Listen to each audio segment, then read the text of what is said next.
Cool. Okay. Welcome. Welcome Hello. everyone to Curse of Strahd.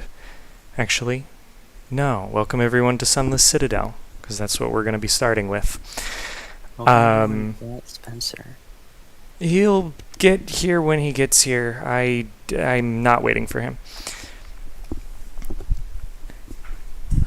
In the meantime, I'm going to go ahead and set the scene, which is going to begin in the quaint little village of Oakhurst.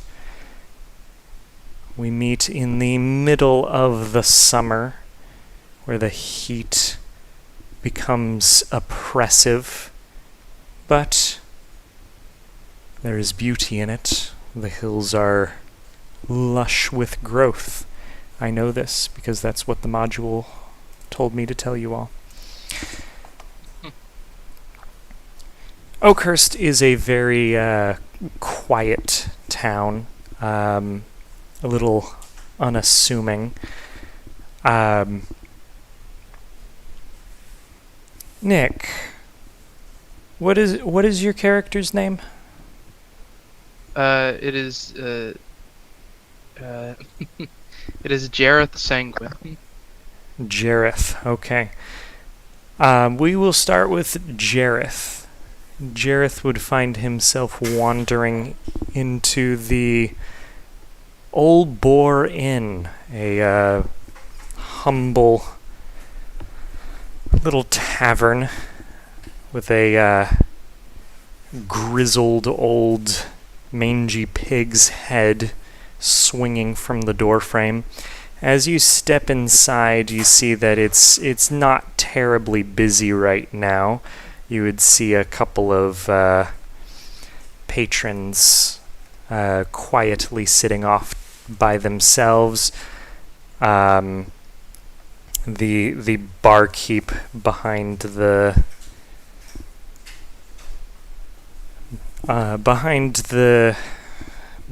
bench, what are they called? Table.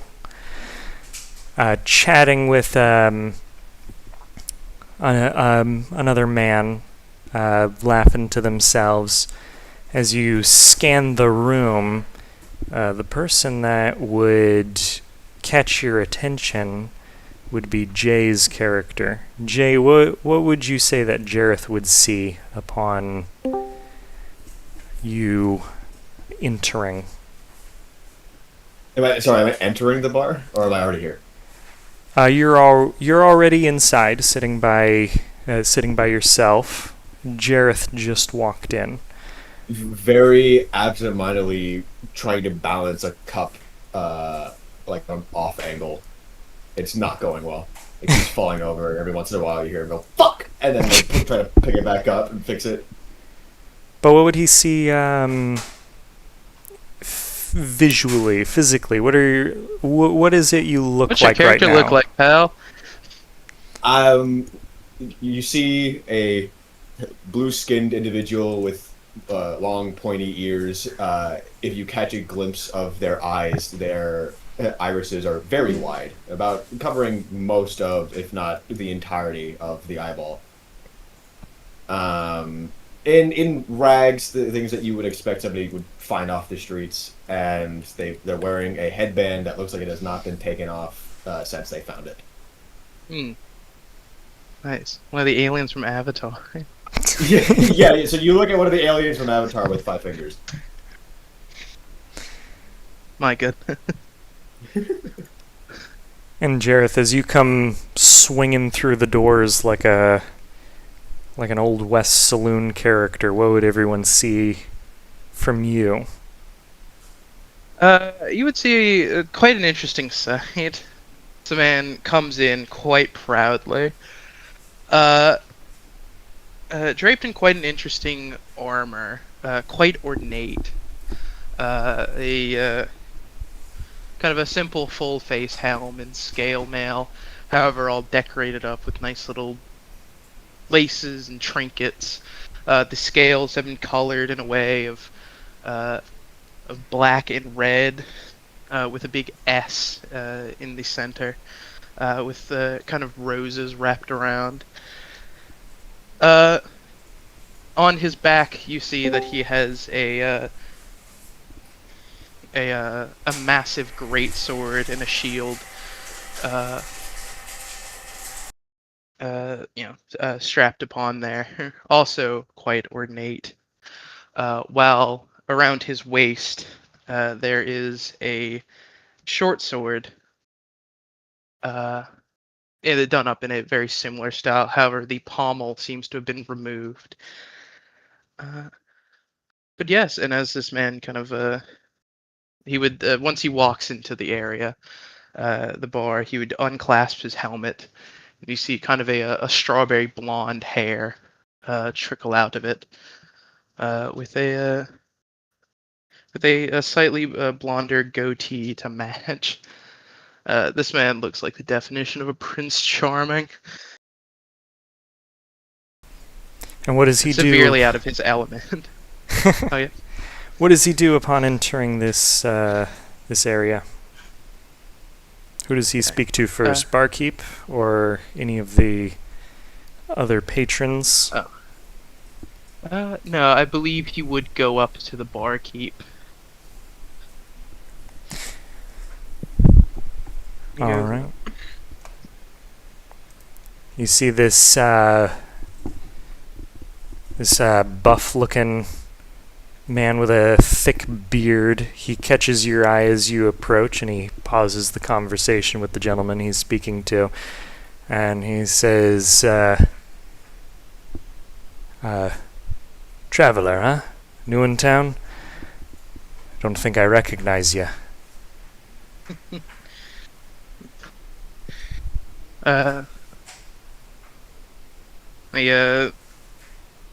Jareth would kind of straighten up as he goes,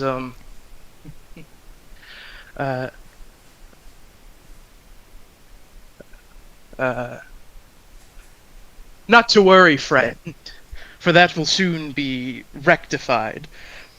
I am Jareth Sanguine, House of Sanguine. And I'm looking for information, and perhaps an ale, if you could. Well, I am Garen, I guess. The ale I can provide you with the information. I guess it depends on what it is you need to know. He would start pouring a mug as he would wait for your reply. He would, Jareth, with his arm still kind of, or his helmet kind of tucked under his arm, would pull out a small scroll. And as he unfurls it, there is the hand-painted symbol, a circle with 3 streaks down its center. As he goes, have you seen anyone with wearing these marks around? They've wronged my family, most certainly, and I'm looking up for revenge. He would look down on it with a blank expression, and he would say, "It doesn't look familiar to me." And he would turn over to the other guy he's with, and he says, "How about you, Werner? You seen this before?" And Werner would look down at it and say, "No, can't say that I have." What are they, bandits or something? Some of the most foul. You see, they have burned down my town and village. My family left gone and scattered. Ruffians of the highest order. And I, Jareth, I'm planning on taking them down and removing them from the what's the name of the D&D world? I know they don't call it Faerun, right? I was using Greyhawk, but it honestly... Greyhawk, fuck it. Yeah. Alright, and remove their and remove generic their vile fantasy presence land from TM. Greyhawk. Oh, But and alas, you would see the Werner is getting a little pale as you're describing them, and he says, "And these fellows, they're nearby, or how do you know that they're here?" I do not. I've been traveling from town to town to see if anyone knows the information of these phantom vagabonds. You would see a look of No, it relief seems so come once on his again. face. He would sigh, "Oh, thank the Lord." Yes, count yourself lucky. In the meantime, is there anyone else, do you know of anyone here who needs the assistance of a noble hero, such as I? They would kind of exchange a look and snicker at each other for a moment at your boisterous. Is that a word? It is now. Yes. Personality. And Werner would say, "Well, I mean, there's plenty to do around a town like this, especially around these days. I mean, everyone's heard the rumors of the werewolves that have been spilling from the mists lately, coming to steal your children out of the night. Although I think everyone around here knows these rumors to be what they are, just tall tales meant to frighten travelers like yourselves. But there have been some strange happenings in the farmlands lately. Cattle herders don't graze their stock too far afield these days. They're too frightened by stories of the monsters that maraud by night.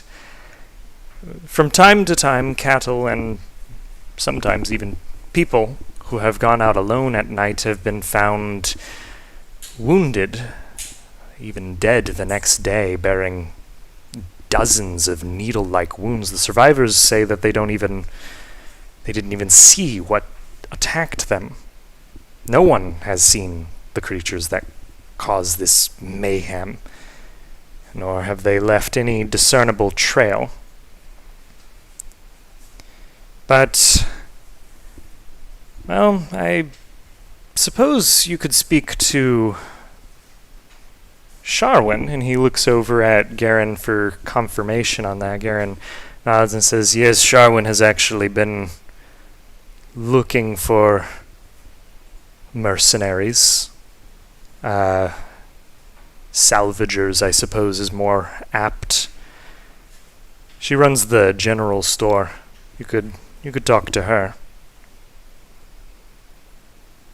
Well, as long as there are evils to defeat and people to help, know that Jarrah Sanguine is always available for a cause. You said the general store, correct? Yes, and he would start giving you directions there. And as he's doing so, you see a little, like a 10-year-old boy bursts through the doors and starts doing laps around the bar. And Garen shouts at him, "Kalen, for the millionth time, get out of here! Where's that boy's parents?" And he would leave you for a moment to go deal with that.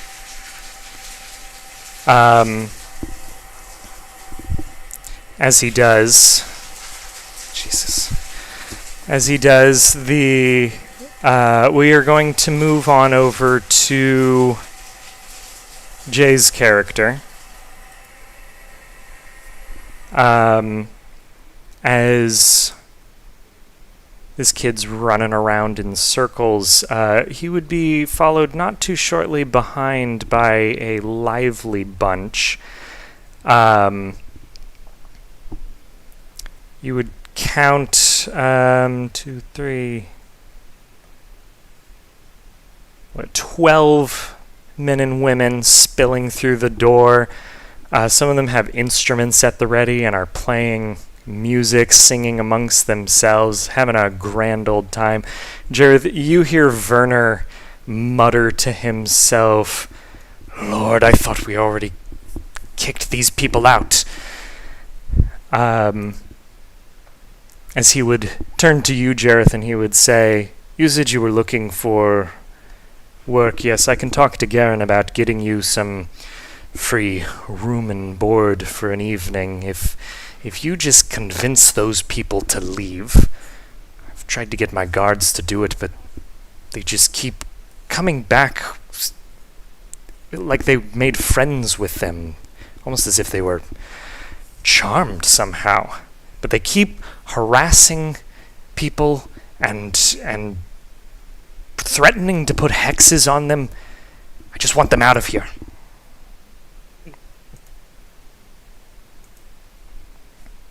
How would you answer that, Jareth? Yeah, you go, you go, I see.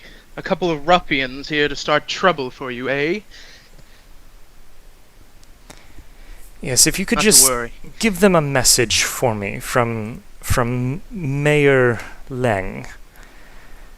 Tell them that if they don't leave before dawn, I'll have their wagons burned to the ground. This is my final warning.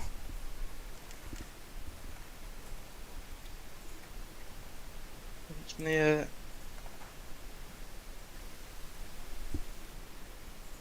And he would go, very well, if it has come to that point. Alright, and as you're Adjust his armor. as all that as that conversation's taking place, Jay, they would circle around your table, and one of them would plop down in the seat right in front of you, as he would say, "Mind if we join you?" Huh? What? Sorry, I'm trying to get this cup to stand on its own. It's not. Do you have any idea how difficult it is to get this thing to balance? I can't focus on anything else. What did you ask? Sorry. Oh, as you would see him, like, may I? And would take the cup from you and would perfectly do exactly what it is you were trying to do. He would balance it right on its edge. Crime's eyes light up, and he goes, "Whoa! You did that so easily. How did you? What's the trick? You have to tell me." Oh, the Vistani of many tricks. But you, sir, you strike me as kind of familiar. Have we met before? As he would be, like, peering down, almost like he's trying to see under your wrappings. Crime would lean back a little bit and be like, I don't think so. I'd probably remember somebody like you. It's very strange. Perhaps you just have one of those faces. Yeah, maybe. I was hoping you might help me and my band out. You see, we are a little short on coin, and, well, our throats are quite parched. Would you mind dude, I'm gonna spotting stop us? you right there. I have no money. Ah, you are in a similar boat as we are, then. Yeah. Ah, then perhaps you should accompany us in appealing to the better nature of the other guests here. Oh, are you asking me to beg? No, nothing so crude. It is merely encouraging hospitality. Kind of like starts rubbing his chin a little bit, trying to piece together what exactly is being asked of him. Appealing to hospitality. Are we like what's the idea here? What do we? Well, you seem like a friendly sort. You see that wealthy-looking gentleman right over there. If you were to go over and maybe work his ear a little bit, he would be willing to buy us all around for the road. Oh, okay. Yeah, I see what you're saying. Yeah, I can do that. And I think that as this conversation is happening, that's when, Jareth, are you going up to approach them within the bar? Or are you waiting until... No, he'd probably approach him immediately. Okay. How would you announce yourself to them? Yeah.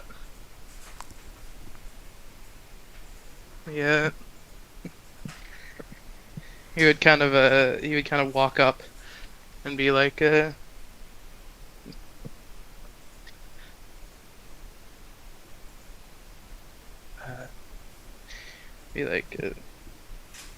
the mayor name these people, or did he just say like those people over there? He was just calling them those people.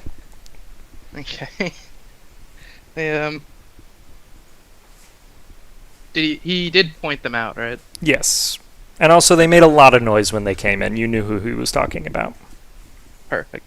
Yeah, he would go right up to them and be like, are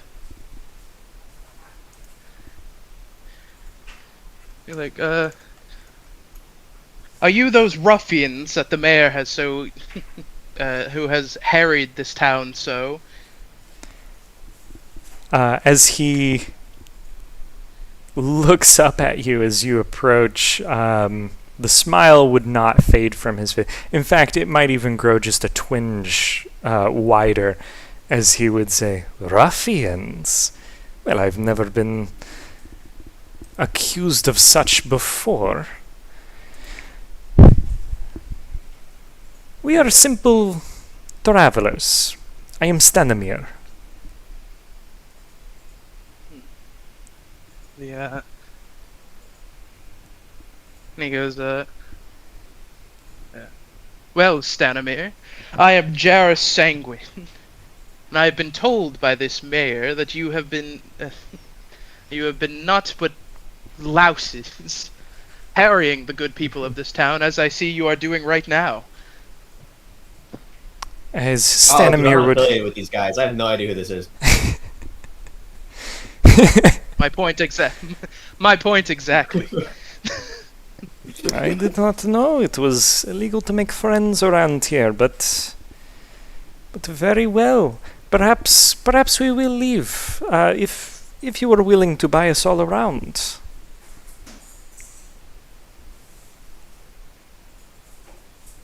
Dude, these guys are Yeah. so broke. I don't know. We have a long journey ahead of us, and we rely on the kindness of strangers in a land that is not our own.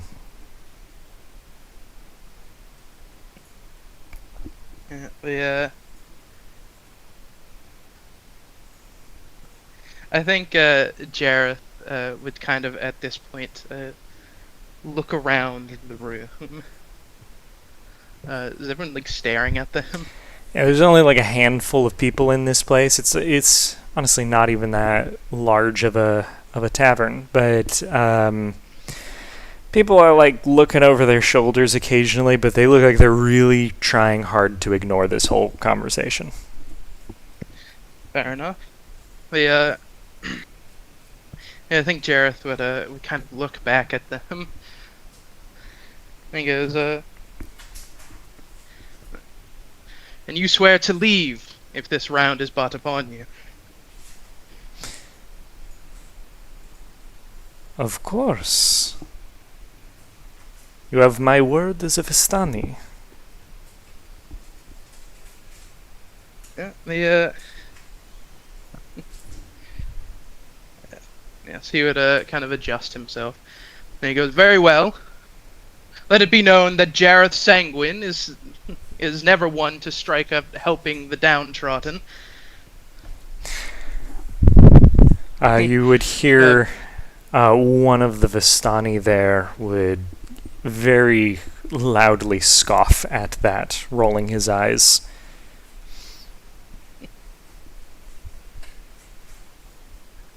He kind of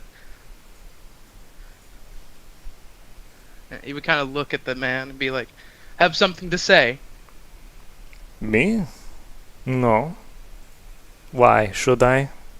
You see him like just place his hand on the hilt of his sword that is in the sheath around his belt. Yeah, he would I believe Jareth would uh, kind of respond in kind and go, "No, I don't believe you should." Stanimir would place a gentle hand on this guy's arm and would say, "Down, Ratka. This man is offering to be generous to us. There's no need to be rude." As you would see, Ratka is still tense, but he makes a show of relaxing, taking his hand off his weapon. And he kind of drifts to the back of the group a little bit. And then Stanimir would say, "You seem like a very brave individual, yes. You have seemed like one with a career of helping those in need, yes? It came to you so naturally to help us in our hour of need, at least." Yeah, once kind of sensing a de-stressing of the situation, with a small cough, Jareth would go, "Yes, of course. It is my duty, after all." As, please continue. "Then we appreciate finding someone so rare in these wild lands. Please," as he would turn over to the bar and he would say, "Around for us and our new friends." As he would turn to you, Jay. What did you say your name was? Oh, people have been calling me Crime. Crime? Yeah. I see. It's an unusual name. I agree, but it works. It's mine. Have you two been acquainted before? So you would I have just... no idea who this is. Then we should toast to new friends, of course. Wait, I'm getting a drink too? Dude, I, said one thing. I don't deserve a drink. You do not want a free drink? I mean, if it's free, I'm not gonna turn it down, I guess. Yes, Jareth Sanguine's never one to turn away friends. In fact, barkeep, make that 2 rounds. You would see Karen kind of sighing as he would be muttering something to Werner, and Werner's hands, his face would be in his hands as the same thing is happening again. After a bit of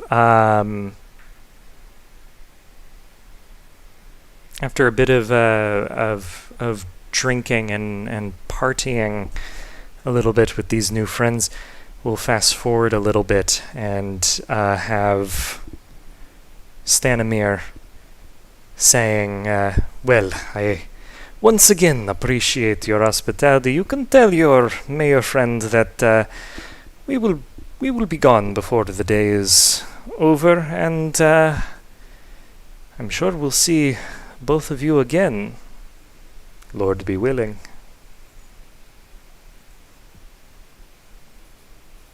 Yeah, man, sounds good.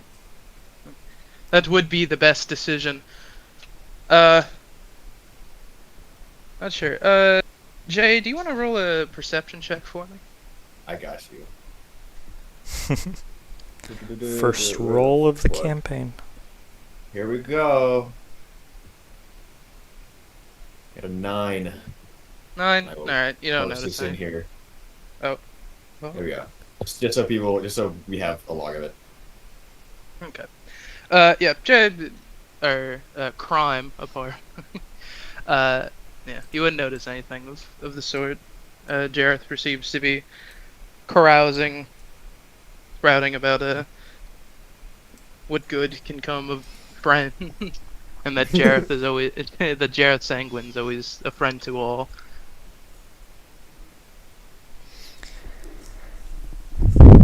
And as they So would. are you like a proper hero? Like I heard you over like at the bar say that you're a hero. Is that like a certification or something, or do you just call yourself that? Uh,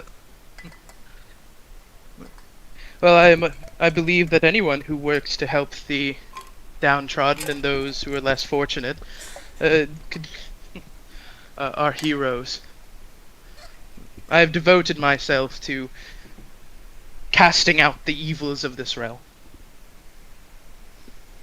It's just like super noble, I think.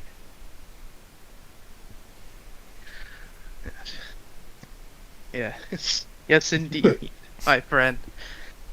As he gives you a pat on the shoulder. Did you say your name was Crime? I did, yeah. I mean, that's what everyone's called me. Fascinating. I'm not sure if you heard it earlier, but my name is Gerald Sanguine. I've heard how you've also. I mean, you said your name a handful of times. It's good to remember, Sir Jareth. Yes, indeed.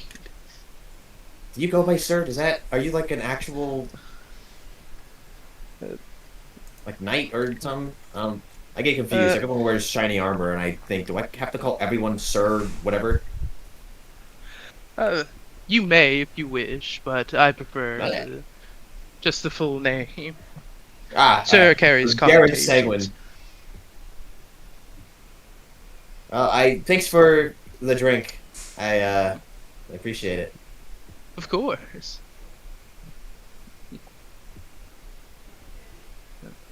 So what are you doing around these parts, Crime? Just trying to live, to be honest. I'm not really doing much outside of that.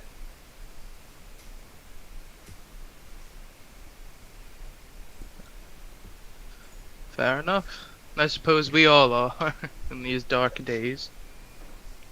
If I'm not mistaken, I heard something about what, traveling bandits or something. Uh, oh, you mean the ones that I pursue? Yes. Yes, indeed. As he kind of quickly goes to untake his scroll, as he Crime kind of like undoes it. scoots over and offers him a seat at the little table that he's sitting at. During this whole Yeah. conversation, the entire bar is being serenaded by the Vistani, who are wandering around and carousing. Continue. As he yeah, he would unfold the scroll once again. The circle with the 3 lines dashed on it. I'd be Oh. like, yes, I am looking for men under this banner. I'm assuming it's safe to say that I have no fucking idea what these like this looks like, or like what group this is. No, it would seem completely alien to you. Uh, yeah, sorry, man. I don't recognize it.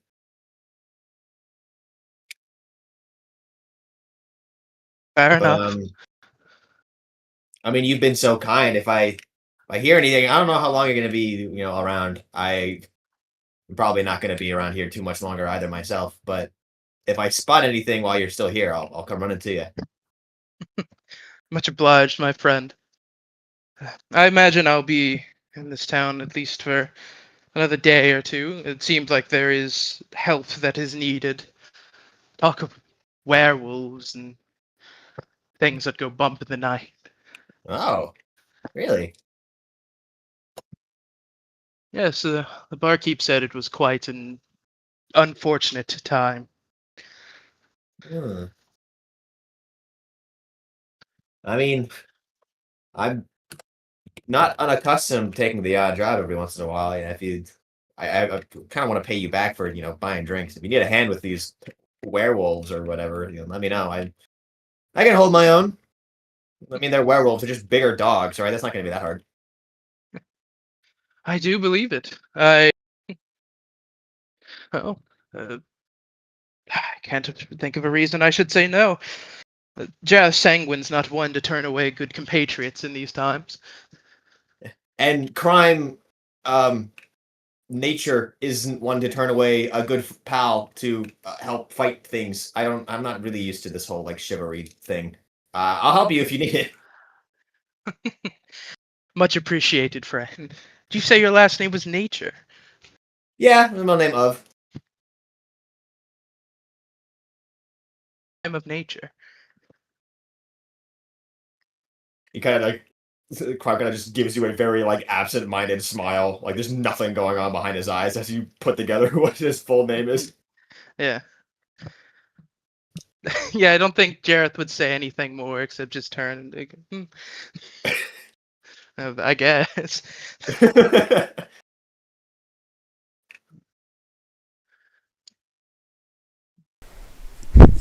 All right, as the Vistani would return to your table, Stanimir would he would pat you really hard on the back, Jareth, and would say, "Thank you again, my friend. We hope to see you again very soon."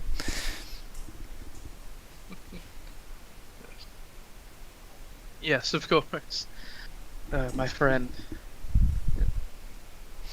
Let it be known that you travel in any of your future travels, if anyone needs help, just turn them towards the name Jareth Sanguine. I'm always happy to help. As he would give a nod and a bow, as he would round up the Vistani and would start heading for the door. As they do, one of the women of their group very drunkenly throws her arms around you, Jareth, places a big slobbery kiss on your cheek until Stanimir says, "Bamia, we're leaving," and she staggers on to join them out the door.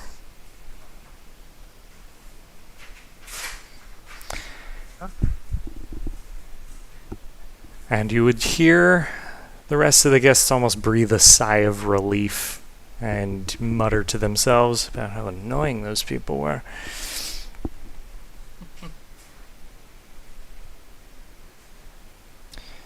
Alright, do you and Crime exchange any more words before we move on to a new scene? Probably nothing of note, I imagine. It was just more carousing. Like, yeah. Alright. Then we are going to rewind a little bit, and as these conversations are happening, we're going to cut over to the general store. There would this corner shop pretty much right next door to the tavern. Spencer, you there? Yeah, what's up? Norman would probably stand outside for a moment and double check the address. This is the correct place. So as you step inside, you'd hear Is there an actual address? Not one I have written down. What is this store called?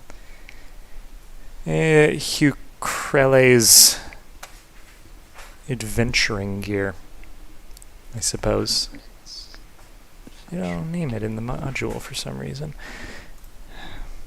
I mean, I guess old medieval towns wouldn't really name their shops, I guess. But it's the general store? It's Oakhurst's general store. Generally, the name would be something that around- you can convey with an image rather than with text. Damien, quiet. It doesn't matter. Right. Devin, Styling. around what time am I arriving? Silence! Now you need to tell me the time and the name and the address of this store. Hey, It'd be I'm around. in the stage of this campaign. Shut up. It'd be around morning. Around morning? Okay. Okay, please continue. As you push the door open, you would hear the jingle of the bell as the door announcing your arrival. And as you step inside, you hear the woman behind the counter speaking with a gentleman. Damien, unshut up yourself and tell Spencer who he would see. You would see a kind of thin guy, wearing nice, kind of nice casual clothes, button up with suspenders. He's got blonde hair with like a curly mustache. And you would have like tool belt with a bunch of little like bottles in it. And other than that, I mean, he wouldn't be like wearing adventuring gear right now. So Okay. And what conversation would he overhear? What would you be speaking to the merchant about? you'd probably be asking if is there any way in this town to make money quickly? I mean, Okay.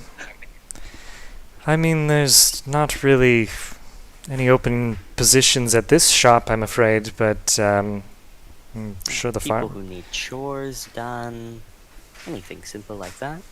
I mean, you might want to talk to the farmers out in the fields. They've been needing some extra hands after the attacks lately. That's a good word. Attacks. What attacks? Oh, it's a little difficult to explain. We don't know exactly. There is. Are you the owner of this shop? Yes, I am Carowin Hukrele. Nice to meet you, Miss Ukrele. My name is Norman Dudd. I'm from Dudd and Sons Insurance. I'm here on behalf of your family, the Ukrele family. Oh. Oh, yes, of course. You're here about my children. Is there a private space that we can talk? I'm so sorry to interrupt your conversation, and I turn to. I'm sorry. What is your name? Kleinhof von Strusselwerfer. Feinhof von Strusselheimer. What the fuck did you say? Kleinhof von Strusselwerfer. Von Strusselwerf. Werfer. Werfer. Okay, that's gonna take me some time. Very nice to meet you, sir. But I've traveled a long way, and if you wouldn't mind, actually, Miss Ukrele, we have some business to attend to. And I pull out sort of like a pad folio. I guess, Damien, you see sort of like a 5'11" guy. He's sort of like a little bit muscular in build, sort of like broad-shouldered. He has like sort of pleated chino, like sort of like khaki-colored chino pants, and sort of like it almost looks like a cross between sort of like a hiking boot and also like a dress shoe. It's sort of like black and sleek, but there's obviously like traction on the soles, and like there's like clearly some padding that's going on the inside and whatnot. And he's wearing like a sort of light blue collared polo shirt, sort of pale skinned, and the little bit of hair that you do see, because he has sort of like the only bit of armoring that you see on him is this chainmail coif that sort of covers the head and sort of like gets tucked underneath his polo shirt. He pulls out like a pad folio and stuff, and he says, if you wouldn't mind, we have some business to attend to. I'd like to discuss the whereabouts of your children, if possible. Kleinhoff would put up his hands and say, of course, business matters. I can leave. Uh, Actually, fine, huh? I do not mind. You actually see him sort of scribble down. He sort of like utters underneath his breath your name as he sort of scribbles it into his notepad. And he says, "Do I have any way of contacting you? What is your business in this place, if I might ask?" I am interested in an artifact of sort that I heard could be found here. It goes up for auction every summer, an apple with supposedly interesting properties. I just need to. The reason I want money, it generally goes up for about 50 gold pieces, so I want to see if I get it at the auction. So, that An is why I apple am. with special properties. Very fascinating. What is this auction? Ukulele would jump in and say, "It's going to be happening. It's going to be happening in the courtyard, towards the middle of town.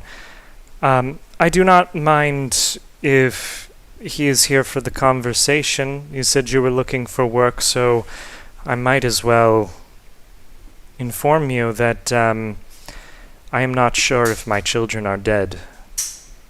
A few Yes. months ago, they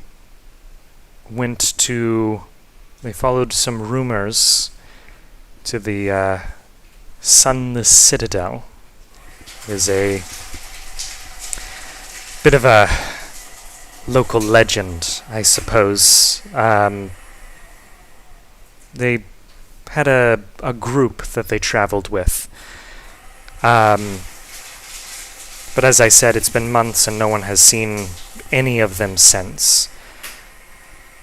I am willing to offer salvage rights to anyone who can find their signet rings. I can offer...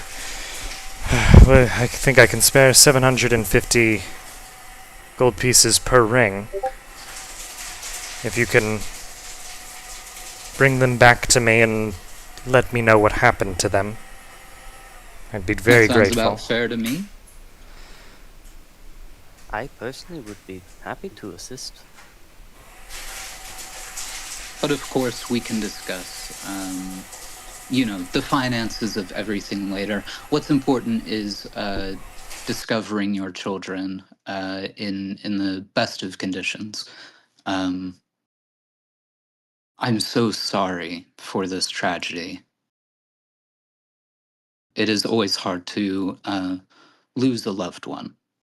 And although we do not fully understand the condition of your children, it is nonetheless hard and heartbreaking to go through such an event as this. So, my condolences. She would kind of sigh and say, "It's my fault, really. They wanted to be like their mom. I should have Their seen this mother. coming." Who is their mother, if I might ask? Me. They're my... Oh, Children. sorry. That's right. That's right. But I should have known that those old ruins had more dangers in store for them than the odd rat or two. I'll sort of retcon my last question. I'll say something along the lines of, you used to be an adventurer. Yes. Yes, but that was a long time ago. I'm retired now. Is there anything, I guess I should have asked this earlier. Is there any additional information that my company would have had on this family? You would have known that she and her Like, what are their... she and her husband used to be a part of an adventuring group. She retired after he died. Their kids took up the family business, and she's been running this general store since. What was her husband's name? And what did I know you said that they were part of an adventuring party, but like would I have any of his information, like what he did, like combat ability wise or intelligence wise? Like what were the sort of combat prowesses of the who prelays before he passed and she retired? Yes, you would have known that. And also, what was his name? Let me see. Sorry, I'm asking for a lot of information in the first 5 minutes of my introduction. No, that's fine.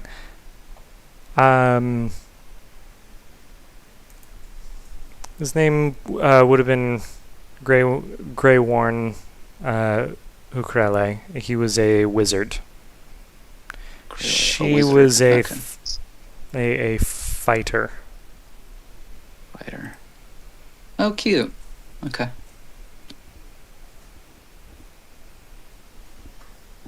Might sound silly to list character classes for NPCs, but I imagine your agency does literally keep track of that information, organizes everyone by those categories anyway.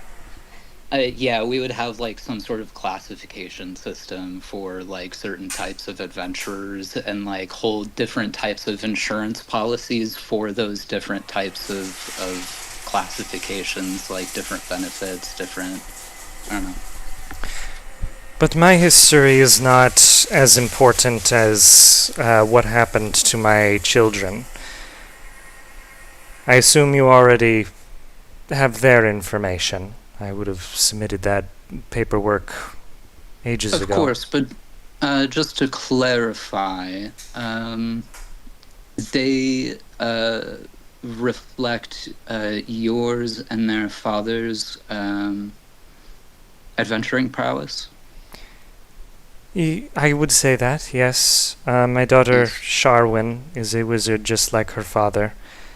And my son, Talgan, I trained him myself. Got it. They had a group of friends that they were working with.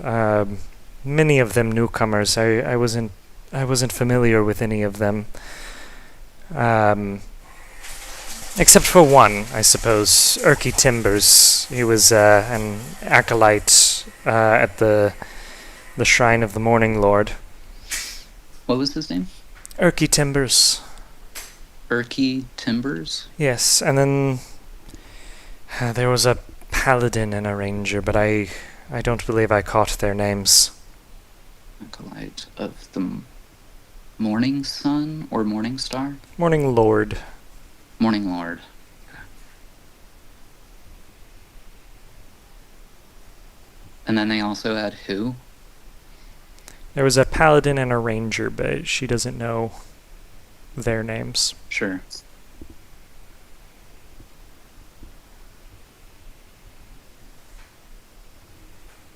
Were they taken as well? Is that why she doesn't know? No one has seen any of them.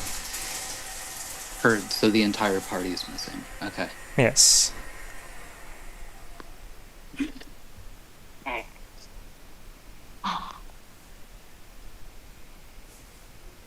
I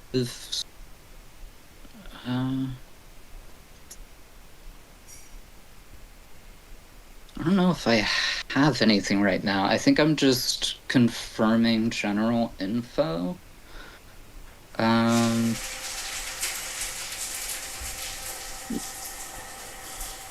When was the last time you saw them? Do you remember that day? It was about a month ago. Yes. They said that they'd be right back. And that's the last thing my son said to me.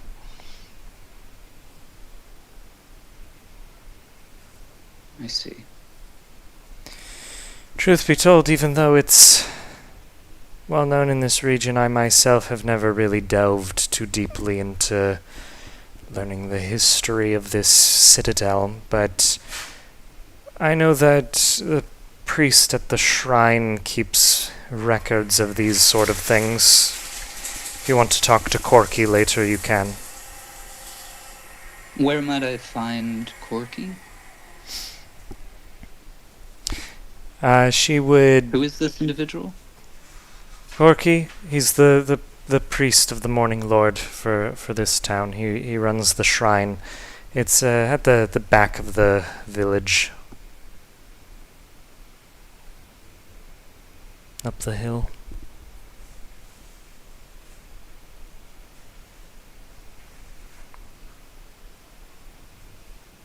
Thank you very much. I might go there right away and speak with him. And what happens if they're dead? What does your agency do?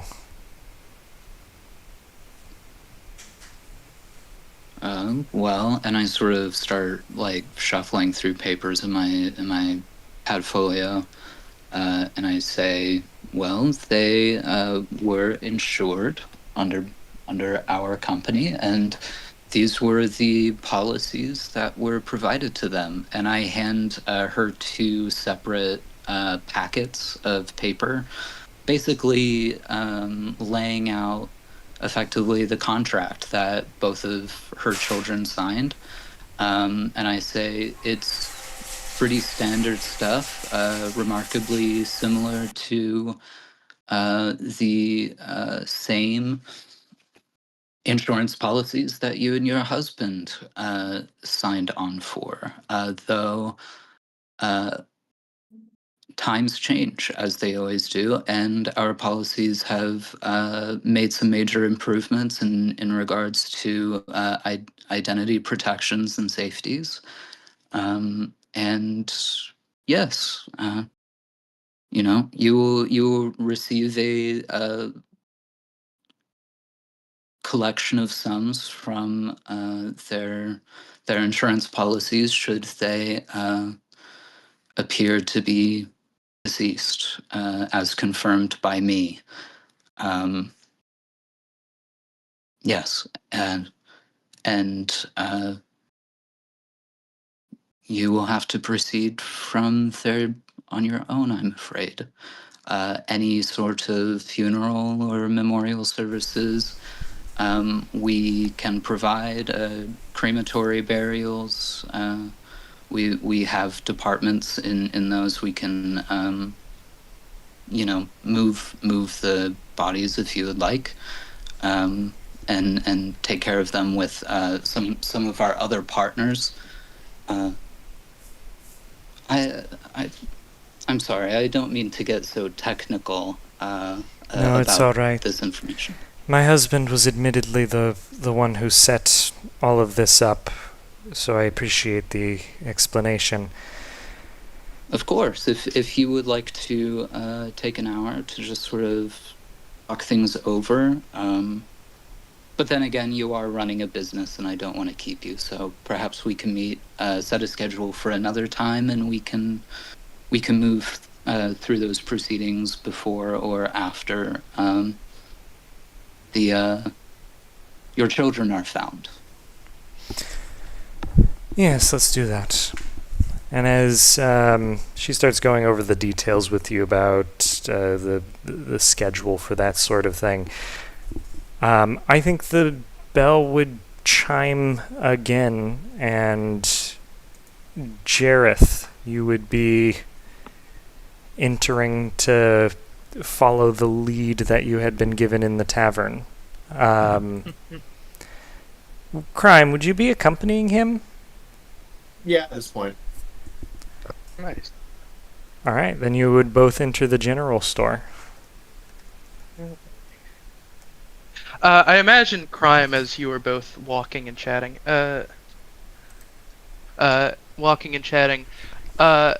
Jareth would offhandedly mention that he is a paladin of Torm. looking to Crime would be like, wow, that's really cool. Yeah, I punch people. those are always neat. I can never be without my weapon if, they're literally attached to me. That is quite clever, my friend. As I imagine, we walk into the store. Um, excuse me. I am looking for the owner of this shop. I was told that there was assistance that was needed. You're here about the salvage rights too? That involves a farm, then probably. No, like a.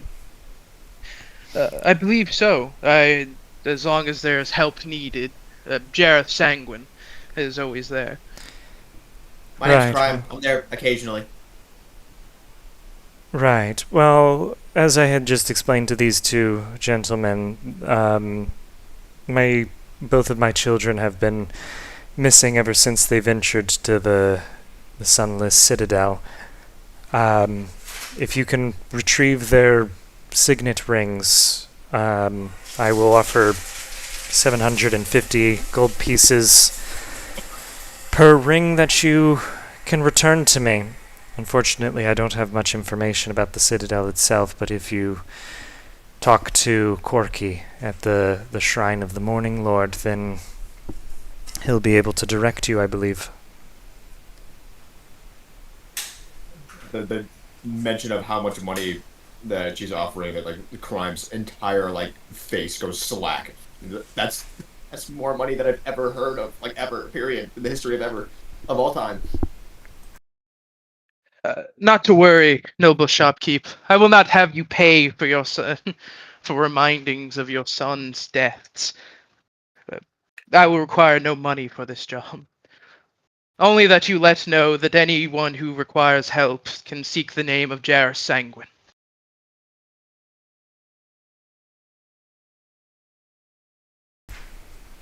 Very well.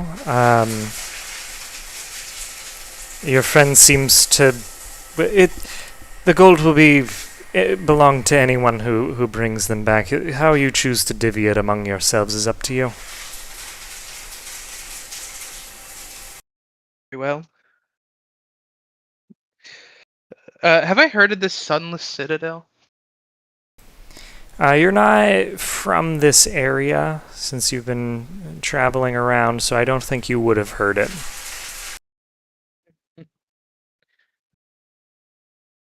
Fair enough. So he would ask, you must pardon me, for I am not from around here. Where is this Sunless Citadel?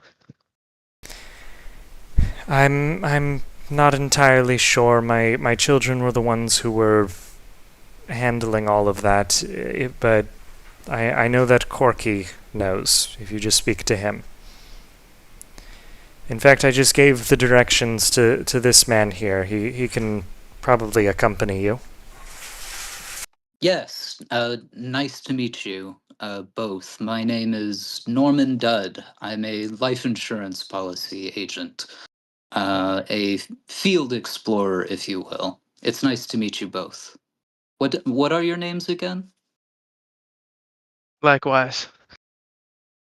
I am Jareth Sanguine. uh,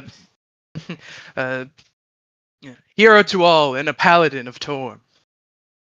My name is Crime. I'm here for the money. Your name is Crime? Yeah. Oh, that's uh, uh why?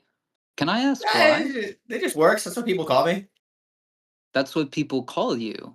Yeah. So you didn't name yourself Crime. No. Other people named you Crime. Yes. Is it possibly because you commit a lot of felonies? No.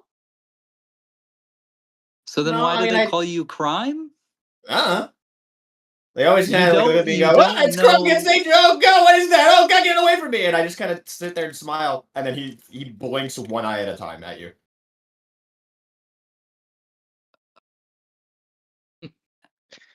I imagine I'm- Jareth is standing there because this happened to him before, and it's funny to see it happen on the outside. I sort of hold out my hand a little bit, like I reach my arm out to Prime, and just sort of try and like touch him on the shoulder. Yeah, he lets you. He kind of gets poked, moves back a little I bit. I I rest my hand on your shoulder, and I look you squarely in the eyes, and I There's say, nothing going on back there. and and I say, would you like a life insurance policy? I What's say, that? it's lovely to meet you, Crime. Nice to I meet you look too. forward to working with you, and I sort of cast guidance on you. Ah, yes, guidance. I know what that is. Just Google like a what little the fuck sprinkling of is light on your shoulder. I cast guidance. You get a what plus 1d4 to This skill is awesome, checks. dude. I love it when people take pity on me. It's my favorite thing. If that's what you think it is. You can roll an Crime insight Crime check has if you no want. idea what's happening. By the way, he's just kind of like letting this happen.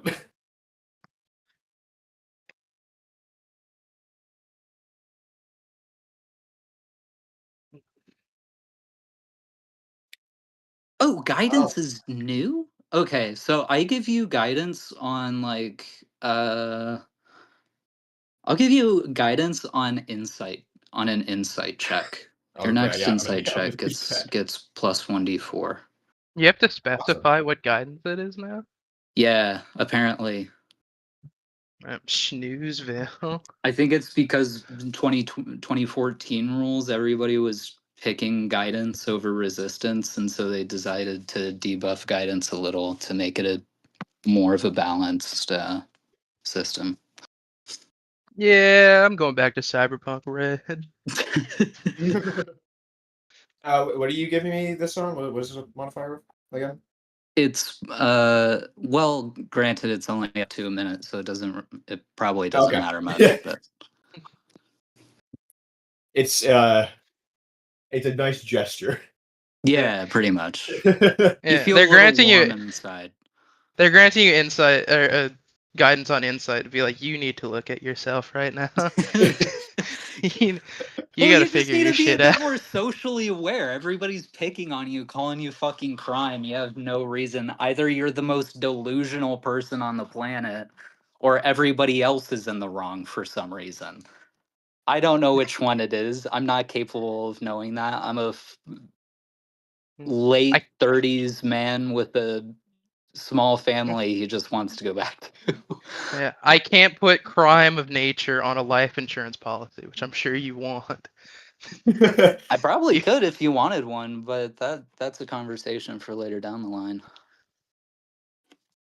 Do I have to pay for this life insurance policy thing? I'm not having this conversation. Okay. Own. It's totally unearned.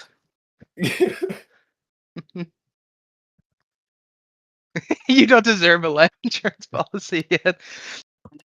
You know, it's crazy. I don't know I've he's been told that uninsured exact yet. thing. We're meta role playing. This isn't fun. Yeah, this has gotten into a cycle. Who's next? Is there someone else? Kleinhoff, would you have any interjections during this conversation? Yeah, I was actually just thinking. Remind me again, Jay, what does crime look like? Crime looks like average height, average. I have a picture actually. This would just be a lot easier for me if I just have this. Ooh. But average height, average build. They have blue skin, pointy ears, black hair, a headband that looks like they have not taken it off since it was given to them. Yeah, that Some thing's jewelry, rigid. some markings on them, very hobo looking clothes. Some of it's a little like the shirt especially is a little bit more put together than the rest of the outfit. This is who you're looking at. Ooh. Yes. Yeah, I think He would be staring at Crime, kind of like eyeing him up and down, and softly, more to himself it seems, he would say, "Curious, I wonder what are."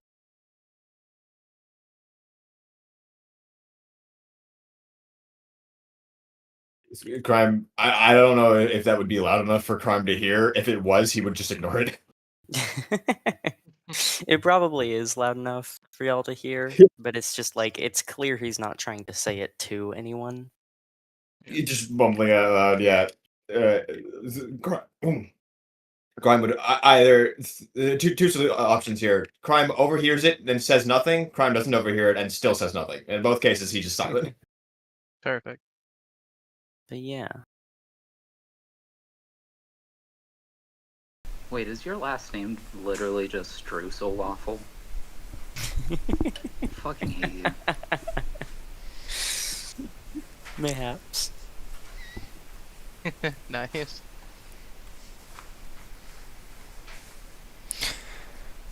Right, and would these conversations be happening as you are heading to the shrine, or? Probably. Oh, I was assuming this was all happening inside the shop. Like, we're still just getting acquainted with each other. Do you have any more? That's kind of what I figured, but Do you have any more questions of Carowin? Crime would look over and just. Sorry, I have a not super awesome memory. We're going to find your children who are missing. Yeah. Well, assuming they're alive, which at this point I doubt it. And if they aren't, then get their jewelry thing and bring it Yes. back to you. Cool. Awesome. And he kind of like leans over the counter a little bit to with the outstretched hand, like, I will do everything in my power to make sure that if they are alive, they get back to you. She looks very, like, creeped out by the sudden intensity. Thank you. No problem. Anyway, I guess we should get moving. I have no idea where this place is. It's gonna get dark soon.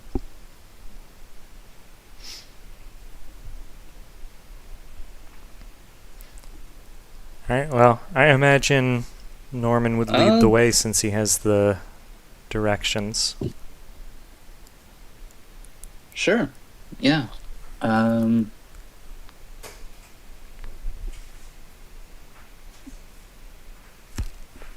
Yeah, let's go.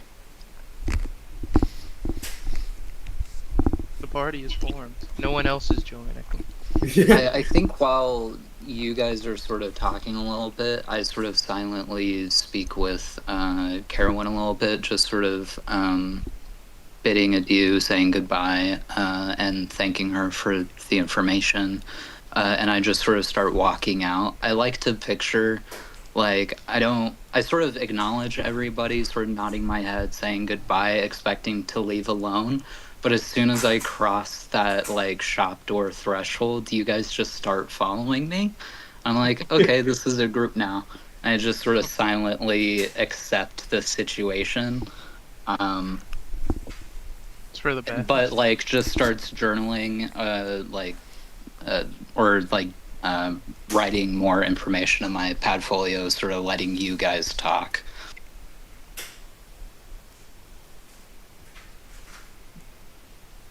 Fair enough. What discussions would be had on the short walk over? What you guys' favorite color?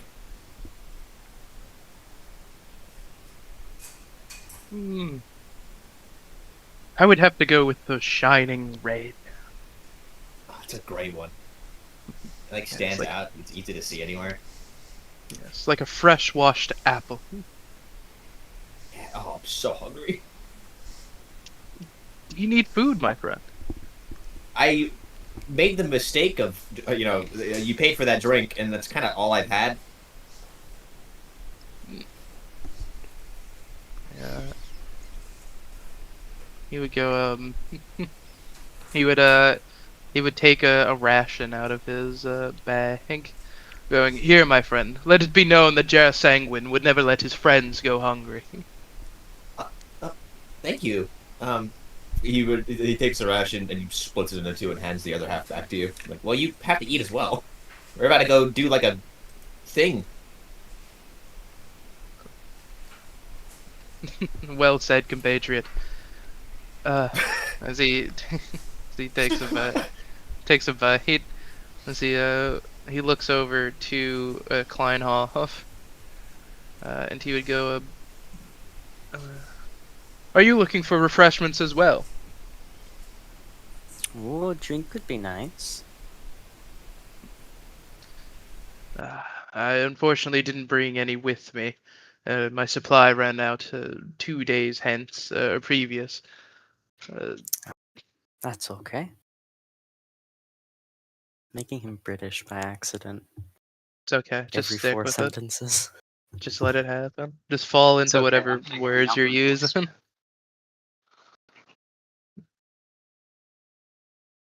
But yeah.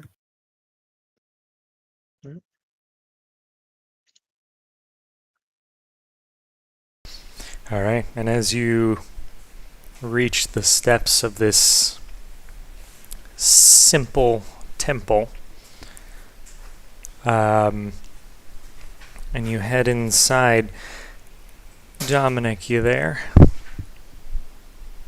I am available, yes.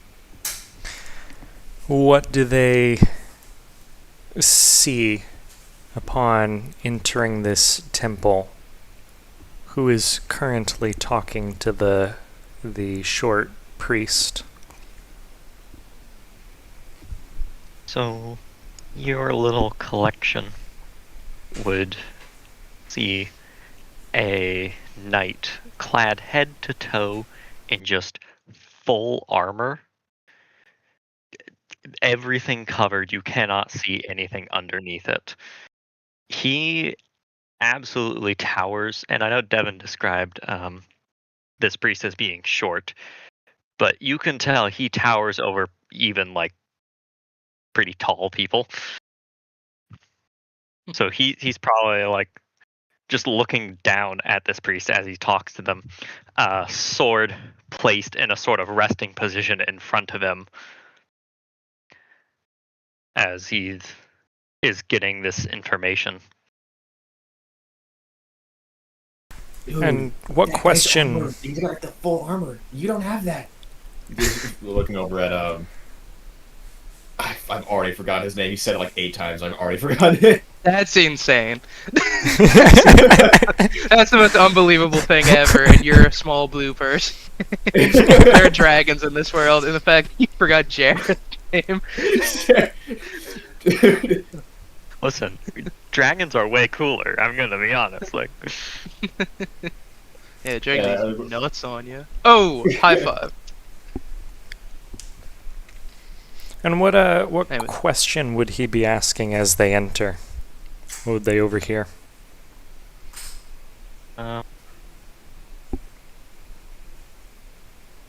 let's see.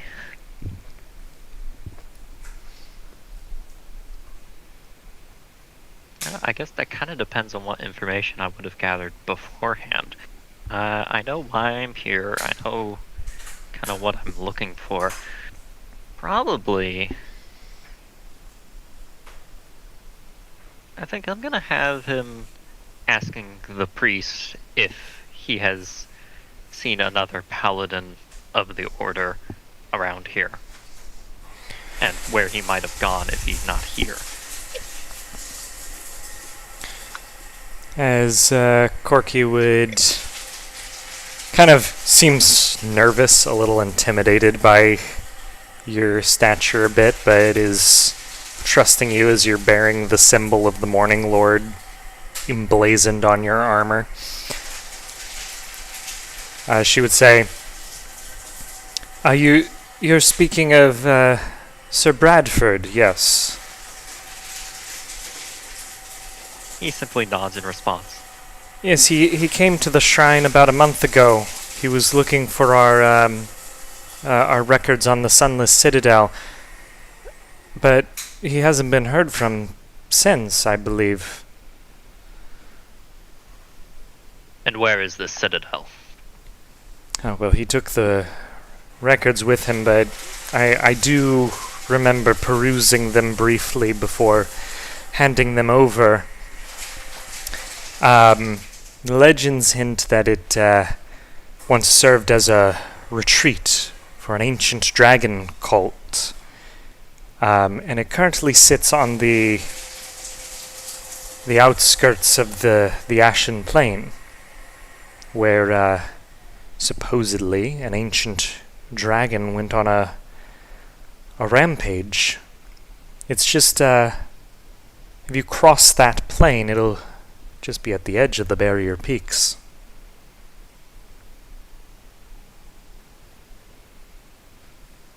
Thank you. May the light guide your path. And Yours he too. kind of like picks his sword back up and begins to walk out to, head out to the plains.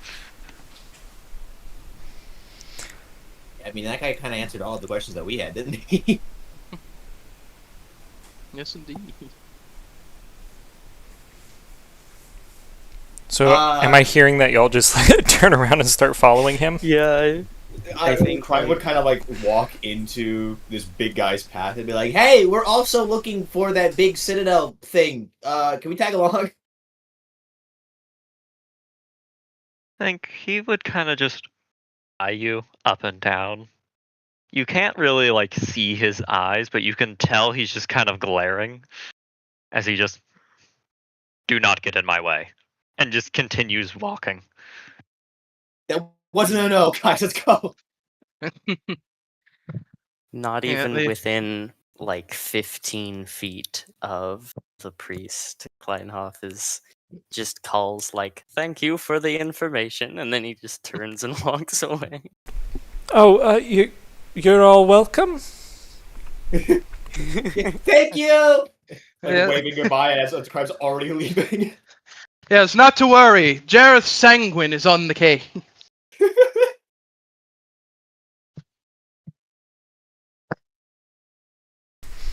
All right. As it sounds like y'all would be heading back through the village, would anyone attempt to talk to this knight or have any conversations with each other as you are moving through the town once more? While we were, sorry, just real quick. While we were overhearing, I did hear that you said other paladins of the order. Yes, you would see a big shining star on on the cloth in front of his armor. And do you have a shield? He does not actually have a shield. The Okay. only thing he's holding is his giant sword. Then maybe it would also be chiseled onto the pauldrons as well, but a lot of sunlight and stuff, the symbol of the Morning Lord. I also forgot to mention, his armor looks to almost be a blood red coloration. Hmm. So, just imagine that. Interesting. Yep. Yeah, I think Jareth would simply keep the pace of the rest of them,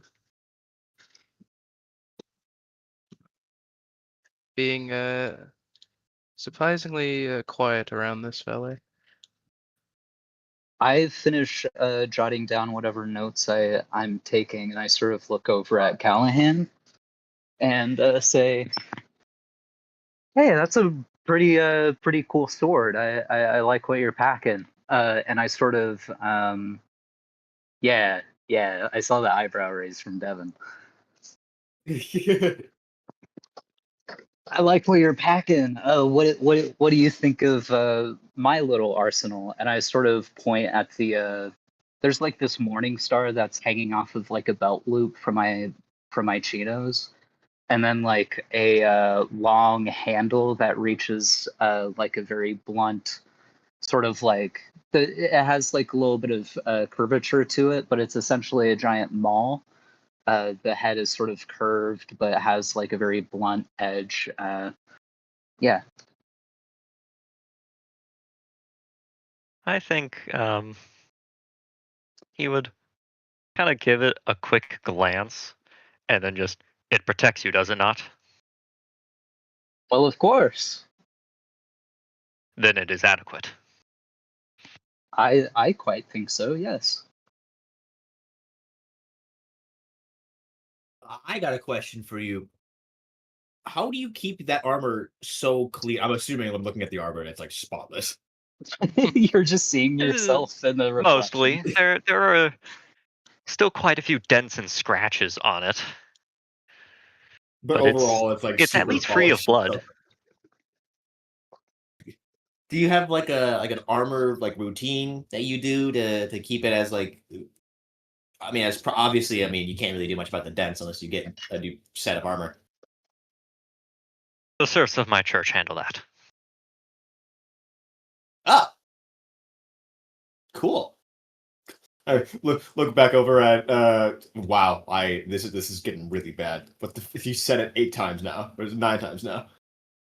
I believe it was somewhere between 127 and 356. Jareth. So, Jareth, I'm writing that down right now.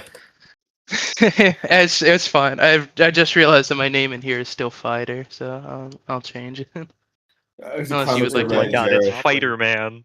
It's Spider-Man. He looks back at Spider-Man. Jareth and he's like, "Do you and then he slowly walks back to walk in pace with Jareth, and he Mhm. leans over, hand over his mouth, going, "What the hell is a serf?" Yeah, Jareth would be like, "Oh, my friend, a serf is bits like a servant. Follows you around, helps you maintain your gear and keep track of things that are beneath the nobility." Do you have one of those? I've yet to find a need for one on the roads.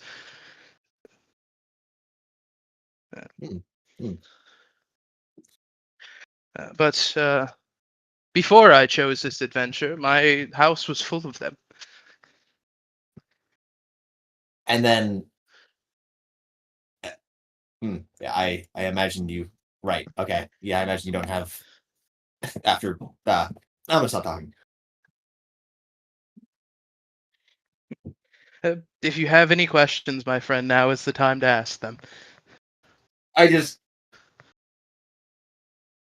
No, it's fine. It's fine. Well, we have a thing to focus on first. Very well.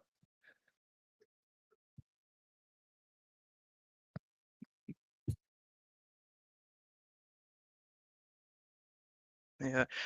He goes, while I do have your attention, though, what do you make of the man in front of us? Well, he's tall, and he's got red armor on, and it's pretty clean. And he talks all deep. Are you saying this in front of him? Behind him. I believe we're all like he's behind not him, there. so. Oh, we're just all walking behind him. That's funny. Yeah, I imagine we're all like 15 feet behind him. He's got really Okay. long legs, so his stride is really big, which means he's a lot faster, which means we should probably speed up. He also had a head start on. He had a head start on us. Crime So I is do like the completely, like not clocking the fact that you were asking him more of how do I feel about his character, and he's just abjectly describing what he looks like. Yeah, no, that's good. He goes, but how do you feel about him? Oh. Hold on to nothing. I don't know. He's a big dude who can probably fight. An astute observation, I suppose. He hasn't given me really, any of the hospitality that you have, Sir Jareth. And he does like a mocking little bow as we keep walking. He goes, yes, indeed. This appears to be a man of one goal. I mean, And what what is do that you- goal, I wonder? I What is had to his assume purpose? red armor. I have to assume it's killing stuff. I say these statements loud enough for Callahan to hear. The words just sort of trailing behind him. Mhm. Does Callahan Feel respond? like Callahan would hear that, but seeing as you guys are just kind of tagging along for now, he doesn't really give a response or really motions to let you know that he heard it.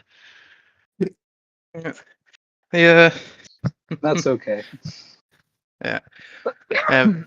As they're walking, Jareth would be like, I'm not sure, but most likely something similar to ours.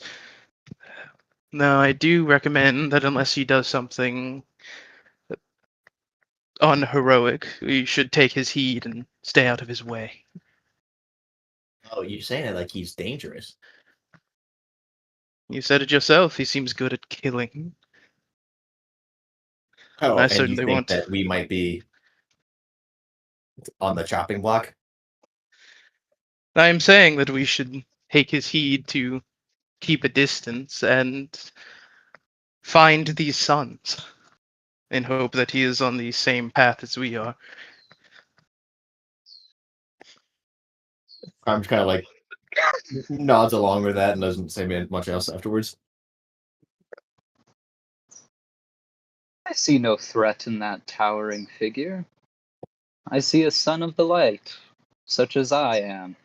And I sort of like pull out a little emblem that's hanging around my neck. I pull it out from underneath my polo. And I say, I used to be of this caliber when I was roughly his age. But, you know, Did you shrink? I got older, my friend. And you shrink when you get older? Sometimes. You're focusing on physical stature. I'm talking metaphorically, philosophically speak. You know what? I pull out my padfolio. I just start writing notes in it again. I just go silent. Any of the bigger words that you said clearly went straight over Crime's head. All I'm saying is I see a potential ally, a friend, if you will. Someone who needs to open up their guard a little bit, have some friendship, embrace the warmth and the comforts of life, you know? Inhoff would nod, add, he seems a man of business more than anything else.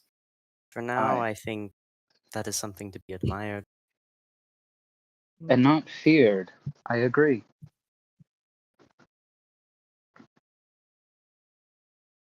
Crime again rubs his chin and he calls ahead to the big guy. The big guy. Are we friends? Can we be friends? No. I don't know. He seems pretty set on that. He'll accept it in time. You know. Those people take a while to conform to change. But little does he know, he is stuck to it. We are stuck to him, like the bottom of his like gum Yeah, on the this is when bottom he of turns his around with shoe. his Does gum giant sword exist and in this kills all world? of us. Yeah, gum exists, might as well. Sure. I do have a question for it. How long do you expect this expedition to take? Not that I am quick to remove myself from this company, but assuming the Sunless Citadel is within a few days' pace, I can't imagine this would take more than a week. Either I.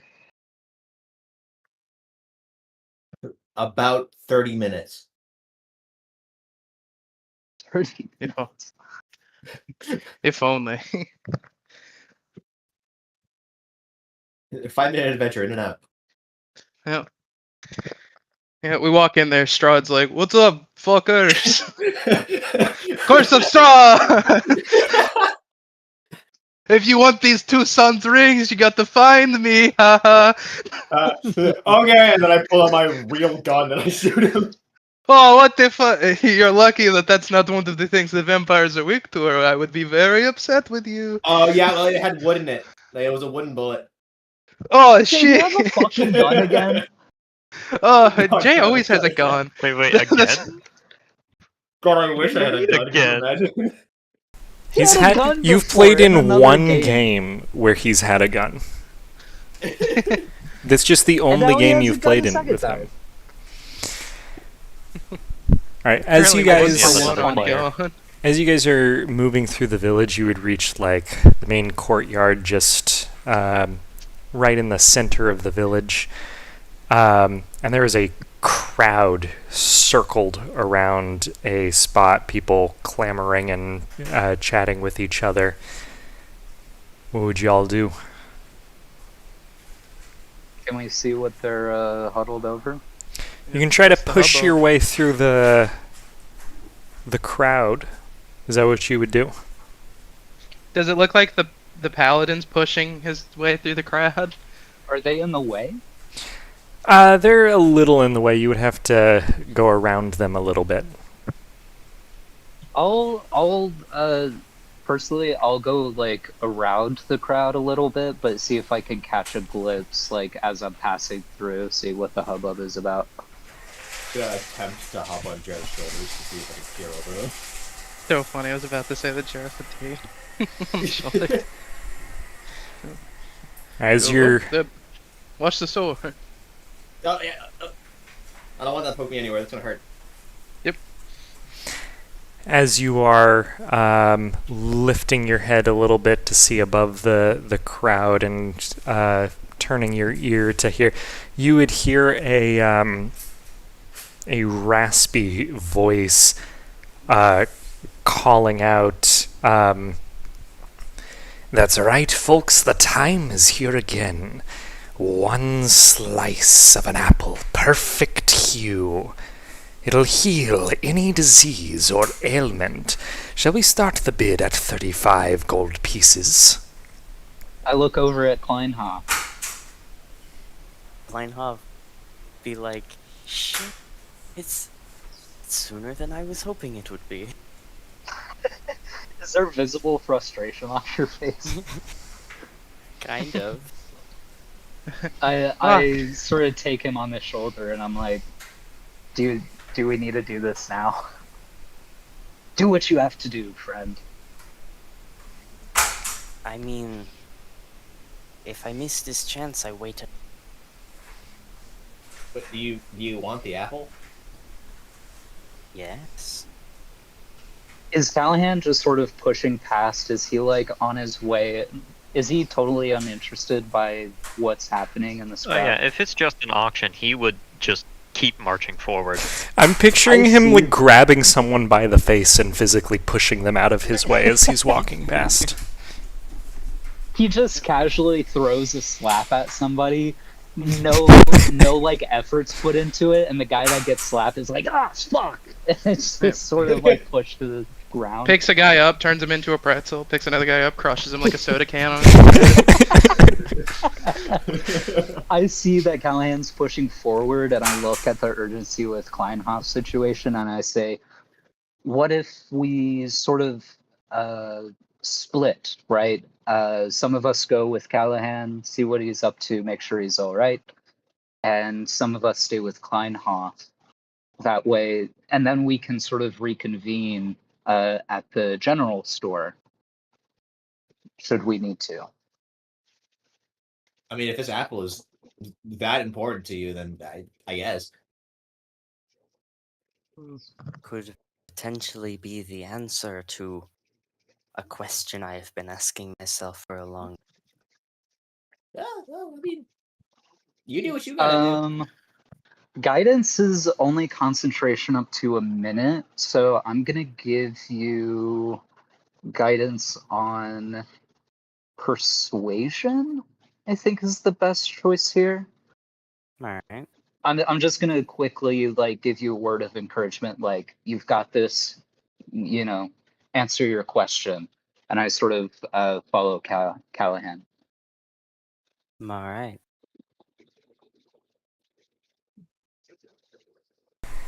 All right, Kleinhoff, as you are Well, turning towards the crowd, you would be hearing the voice calling out, 45, do I hear 50, 50?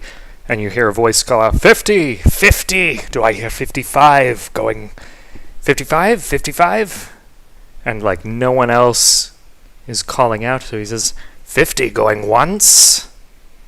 Feinhoff would try to, like, he tries to shuffle to the front. Going twice? He would ask the person, does anything other than just straight money go? As you push to the center of the crowd, you would see that stacked on top of a couple of boxes is a goblin. And it looks at you with its beady eyes for a moment and says, "What are you offering?"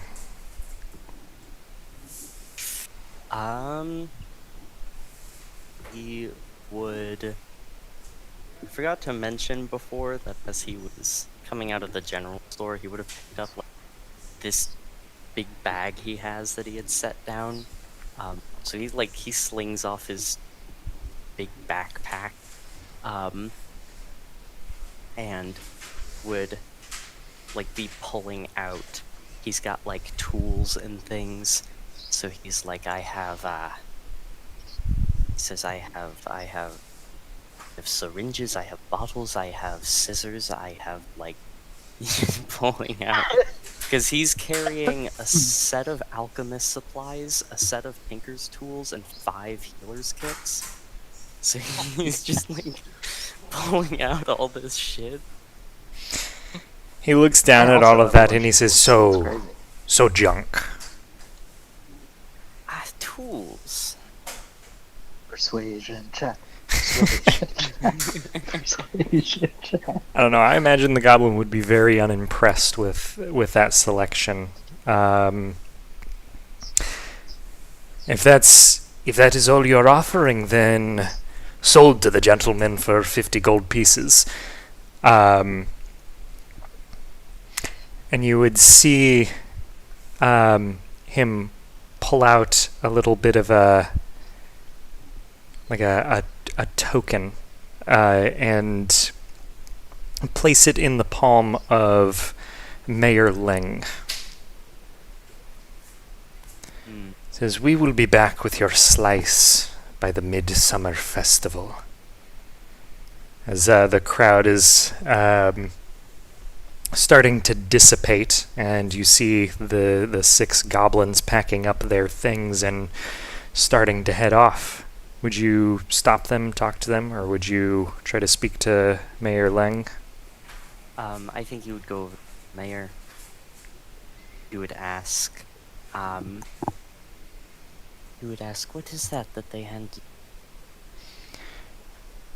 you? Well, they don't want any thieves taking the apple, so it's to show that I was the one who purchased it.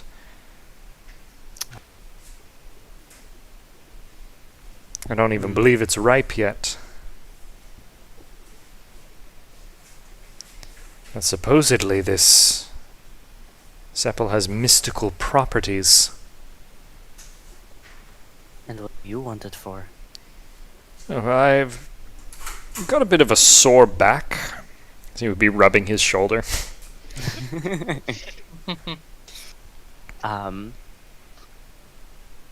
He would say, and if I could find a way to fix that, would you trade that for that slice? I don't know. It's quite a valuable piece of... Tell you what. Let me... He would like kind of turn, like towards the goblins to see if they're far enough away, and seeing that they are, he would turn back to you. They have been doing this for the last 12 years. Sometimes, the first few times we would plant the seeds of the apples, hoping that we could grow a tree ourselves. But whenever the seeds germinate, they produce this twiggy mass of twisted sapling stems. And then not too long after the saplings reach 2 feet in height, they are stolen every single time. We're sure that those goblins are trying to ensure their monopoly on this enchanted fruit, but if you could somehow stop them from doing that, allow us to grow a tree ourselves, then I'll be sure to let you have the slice. I would be so very grateful. A quick question. The Sunless Citadel and the Ashen, do you know, a ways away how long of a journey that is? Unrelated.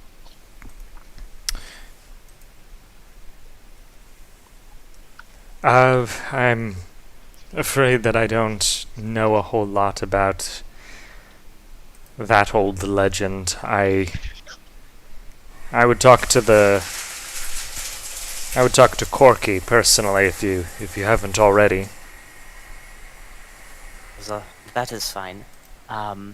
Here, and he would reach into the side of his tool belt and he would pull out this little. It kind of just looks like a nicotine patch.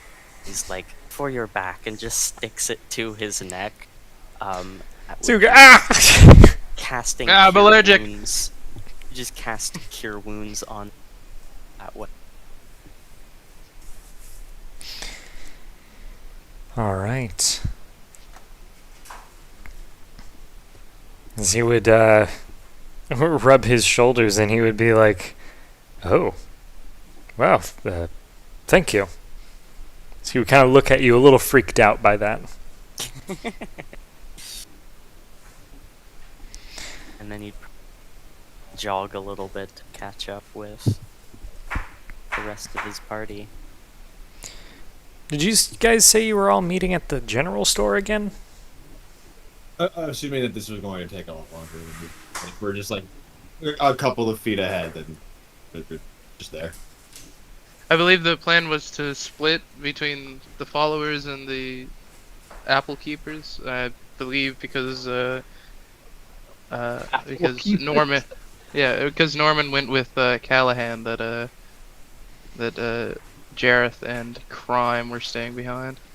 I just wanted to make sure that we weren't splitting solo, but Yep. if we're not that far away and you guys can easily catch up to us, then there's no real need to reconvene, you know? Alright. Yep, fair enough. We can still Like, see I him, imagine we'll you go. guys just catch up with us, yeah. Yeah, it did not seem that long.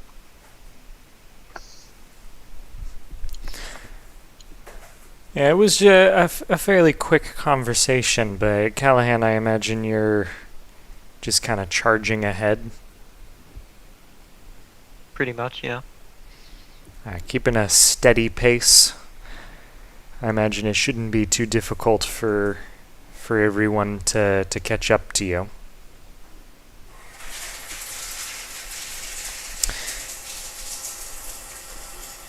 The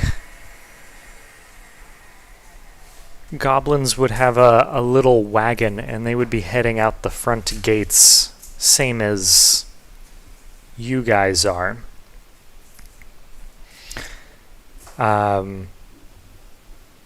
They would push on past you, Callahan, and they would be going in with a bit of a hurry down the road ahead of you. As they're like passing us, I would probably see if I could ask, what direction are you heading? Why? We are heading out to the Sunless Citadel, and I wonder if we could take a ride. This Citadel? Why are you going to the Citadel? Some people went missing there. To see if we can find. What people? What are you talking about? There was a maybe snapping as he's thinking, and he pretty much immediately just turned to Norman like, I know you have the clipboard. Clipboard? What are you trying to refer to? What were the list of people missing?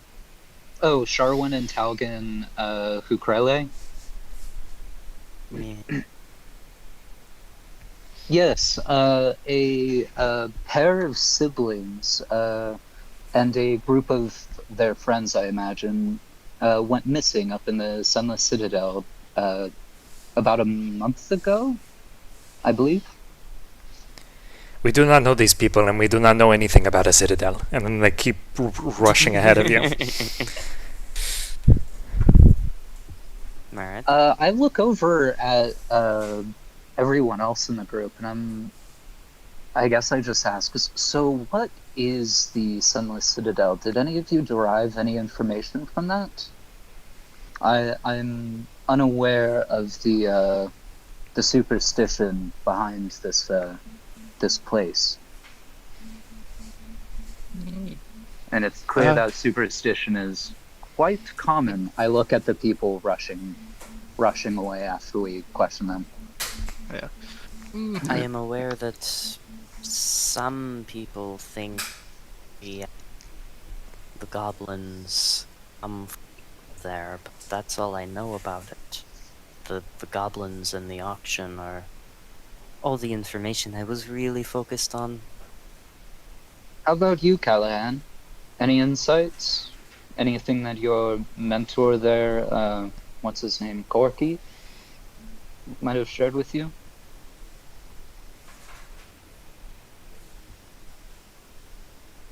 This citadel is likely a temple to the sun god.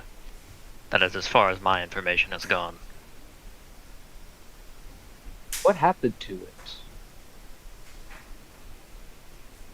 What made it so Sunless. omen-esque? Why avoid it? Why be afraid of it? What is its history, I wonder?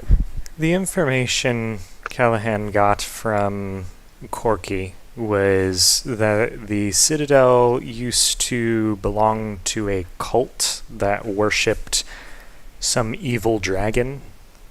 And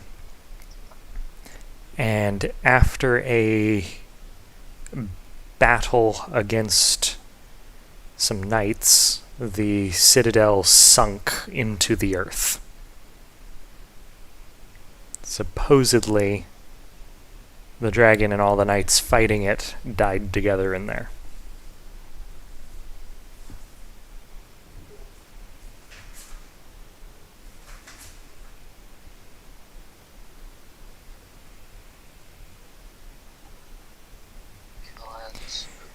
Also, it's a Citadel 7-mile walk.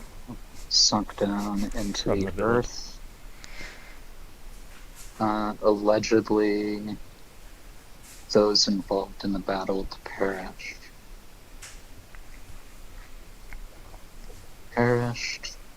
Rumored to be inhabited by goblins. Okay.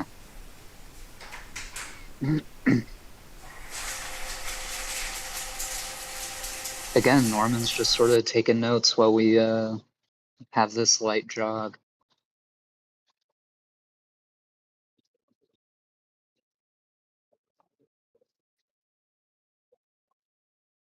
Oh, Devin did note that this is like a 7-mile journey, and while Callahan is fully willing to walk that entire way,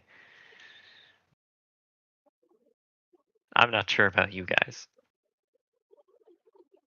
Kleinhoff has not been wearing his armor, because he was just around town. So at some point he'd want to stop and put that on when they're closer. Callahan! I sort of call out to him. Are you by any chance hungry? Became morning not that long ago. Perhaps we could stop by for a bite to eat. Or at the very least, something to eat along the way.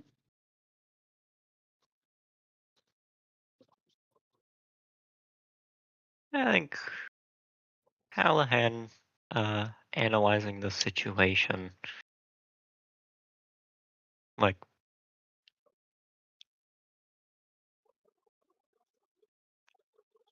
I am not hungry. I will find transport for us. That I'm is gonna very like kind of you. head out to go look for like just a carriage or something. Mind if I accompany you? He just kind of like nods. Great. Then I I guess we'll shall, go eat something. Why don't you guys go out and potentially collect some supplies for this expedition we're setting out for? The journey might not take long, but who knows what we might find at the destination.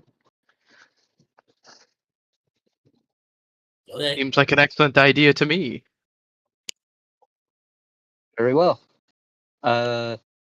Then we shall reconvene at the general store then.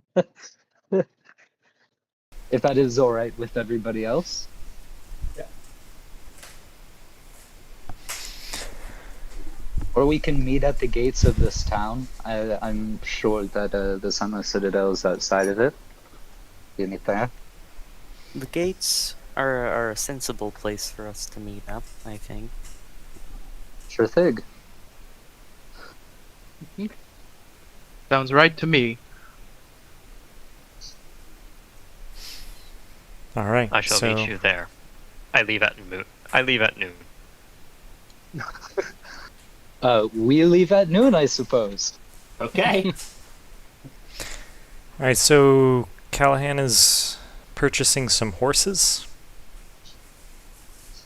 Yeah, And I got Callahan, Norman with me too. Yeah. Callahan and I are gonna try and find some means of transportation, while the others go look for supplies and some things to eat. Devin, did you say it was morning or evening? Well, it was morning when we began Morning. all of this. It would be. It would not be noon yet. No, I imagine all of that took like a little over an hour. Yeah. Probably. If we say that we started at like dawn, it could be like 8 or 9 right now. Sure. Alright. Alright, Devin, And the we'll- party's splitting up. And everyone Your else is going to the general store to get supplies? Is that what I'm hearing? Or just to find supply, like to explore the city a little bit, I imagine, and get an idea of what's being offered there. See what's think- useful. There would be... Some of them are getting food, some are getting supplies. well, food you would get at the Old Boar Inn. Supplies you can get at the general store. There would have also been a blacksmith near that area. Nice. What are you guys looking for? What do you need?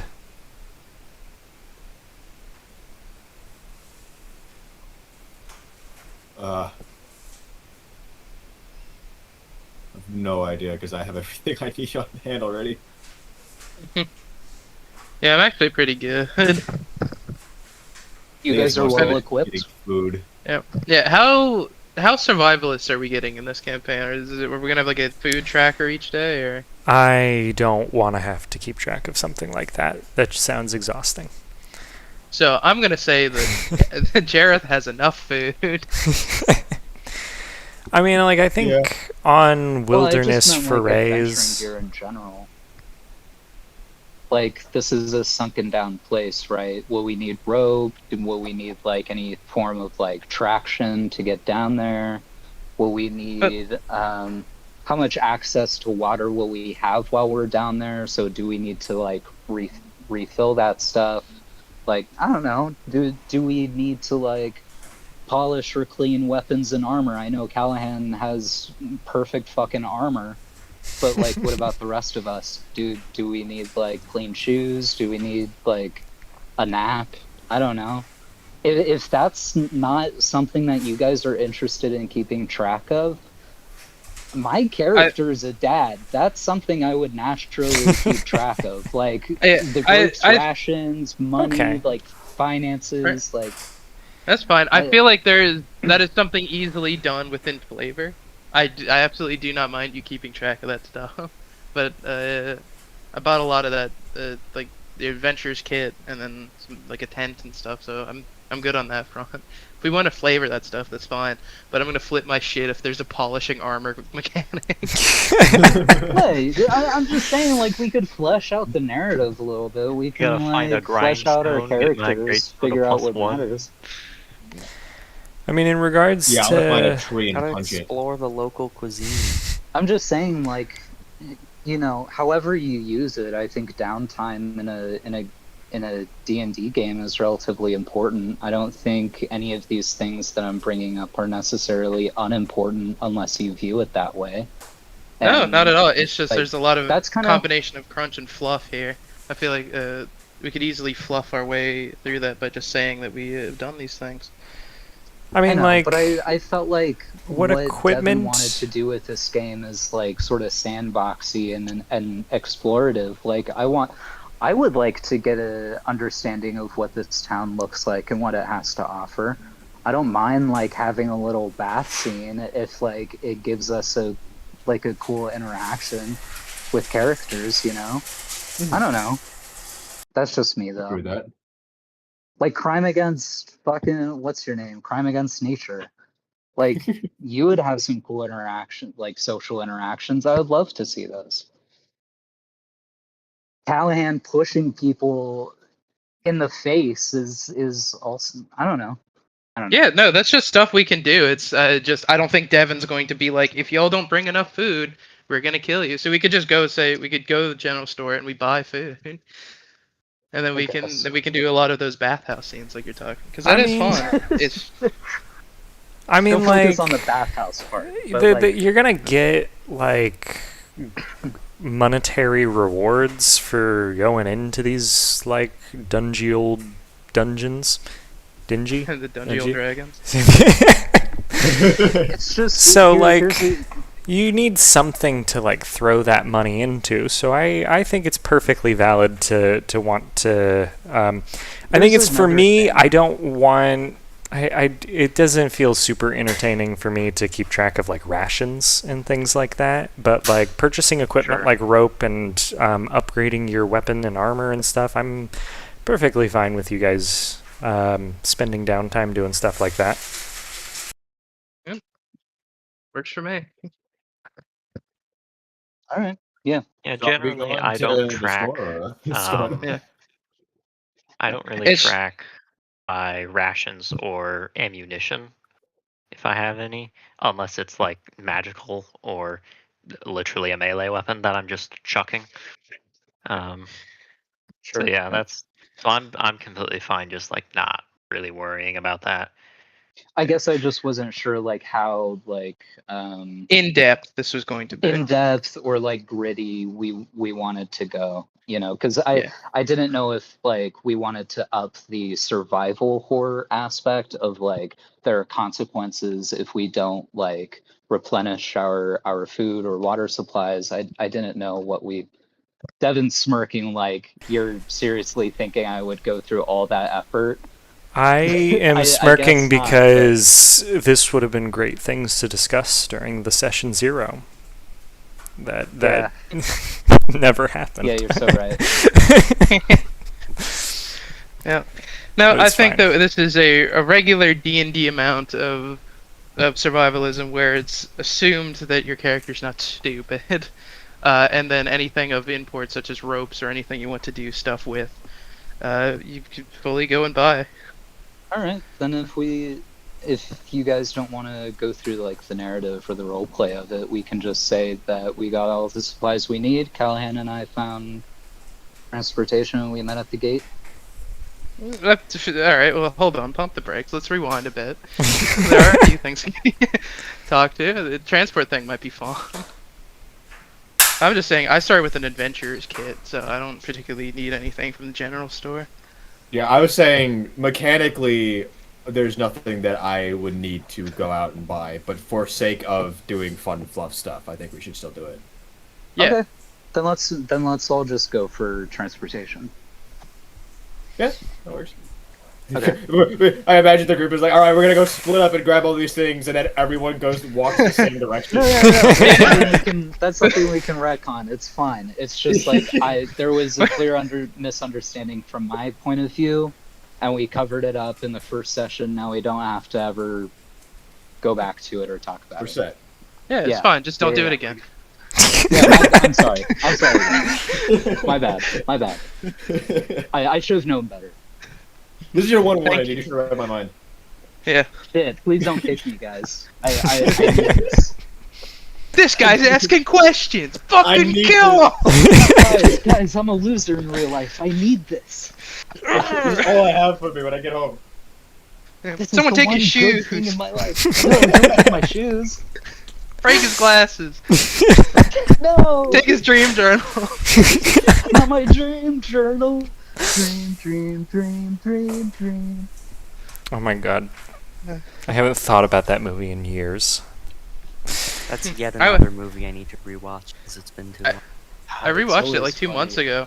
It's exactly how you think it is. It's exactly how you remember. Yeah, it is. There's no way in hell. Seems like a Yes, good there- movie to Blast. pop like more edibles than you think you need, and then just Whatever you think of that movie right now is exactly correct. There's just no other way about it. all right. Well, Well, I bought mean- rations. if you want, we can, like, I can send you all the bill between sessions for the equipment you have purchased. If you don't want Note to that like I am not haggle in contributing to person. Any of that. Well, no, it's just I started this kit because I did the 155 GP and then just bought stuff. So I already started. Yeah, that's with what all I the did. I will say there I don't are know. differences between different sellers in certain areas of this game. There are, like, I don't want to just come out and say what it is, but they are, like, the game is expecting you to go through that sort of thing. So as I said, there's like to me a line between like tracking rations and ammunition and like purchasing no equipment and just being like, ooh, I have a magic bag where whatever I need I can pull it out. But Exactly. I think Sure. equipment and Sure. stuff. Maybe yeah. and we it's can like, definitely obviously do the we'll role probably play need for health it. potions. So, Yeah. All right, but in the interest of time, because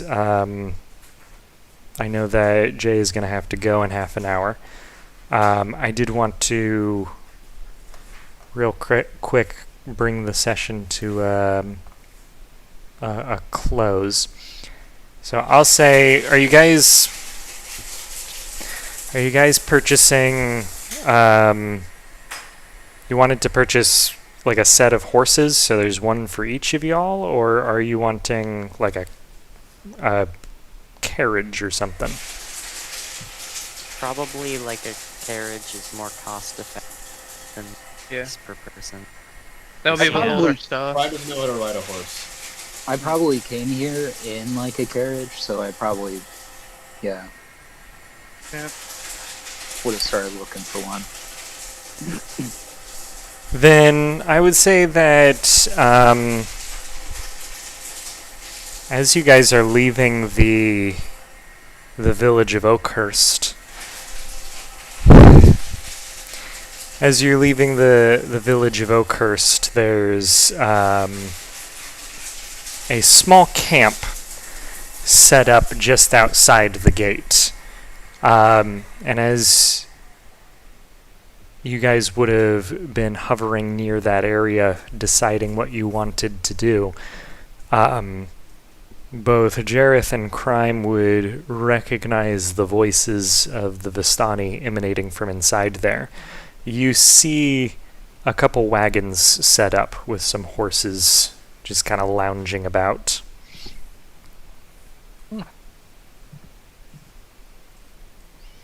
You said we hear their voices, right?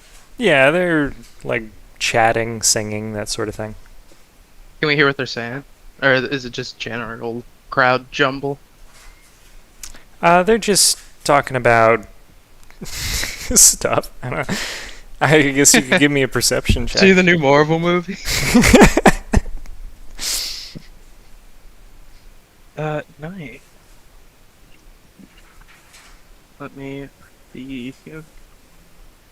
What is perception based on again? Wisdom. Fuck. Not good at all.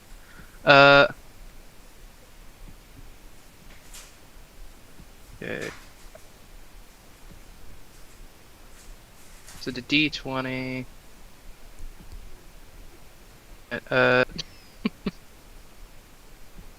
And then proficiency bonus is your. What is that again? What's that based on? Level 1, it should be +2. Alright, so that is 5 minus 1 plus 2. 6. Yeah, it's chatter. You can't really understand it from where you're at. How late in the evening is it? I would say you're approaching noon if that's when you agreed to leave. Oh, for some reason I thought it was midnight. Alright, well, I mean, they have plenty of time before the mayor comes and burns their wagons, so I guess they're chill over there.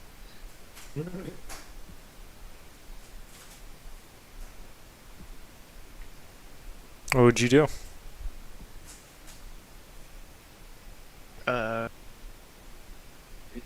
horses and stuff, right?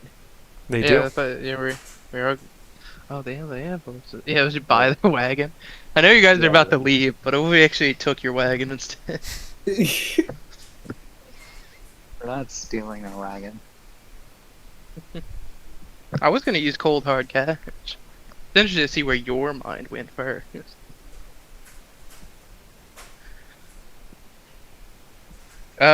Honestly, I have nothing for them. I figured that we were all just going to head to the travelers area. If I can't hear what they're saying and they have plenty of time to leave, so. I'm sorry, I zoned out for the past couple minutes. What's happening? There's a camp outside of town. Strahd's here and he's fucking getting sturdy with it. Oh, he's here? Oh, Yeah. shit. Everything's Because I'm here on to curse your fire. Strahd. I want the Sunless Citadel because vampire, no sun. There's the Vistani that Jareth and Crime spoke to earlier are hanging outside of camp. They have a set of wagons with horses. I would say that after you spoke to the stable master, he would have individual horses, but he would not have any carriages or wagons for sale. Okay, so there's a reason to go to them.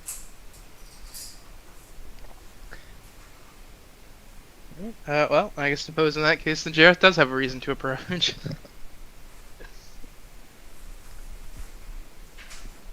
How many of you are approaching, or is it just you? I would I'll approach. tag along. I was about to imagine we're all heading. Okay. Unless Callahan wants to do more Batman monologues. He wants to do I'm more vengeance. Give us your courage. Callahan does the same thing we're doing, but 15 feet away. So he's like, I'm not with them. I have a path. You guys are getting a wagon, and he's just walking. He's just walking the road. Fair enough. But as your group approaches, Stanimir's eyes would light up, and he would say, well, my friends, and it seems you have even more companions than when we last spoke. Dude, they're multiplying. I don't know where they keep coming from. Hi, how Yes, do you do? I'm Norman Dudd. I hold out a hand for a handshake. He would grasp it immediately and would be like pulling you in for a hug. Oh, I love that. I pat him, give him some pats on the back, like really manly, like hard slaps. Get in here, brother. How do you do? How do you do? You're my best friend now. I am Stanimir. These are my family, as he's gesturing to the rest of the Vistani. Stanimir? Stanimir. And you are? Norman Dudd. Yes, well, we were just on our way out of this quaint little village. Where are you headed off to? We were just headed off to this little place. I'm not sure if you know of any quicker places to get to this place. It's called the Sunless Citadel. I've heard a tale or two. It just so happens we were planning on heading in that direction. Did you want a ride?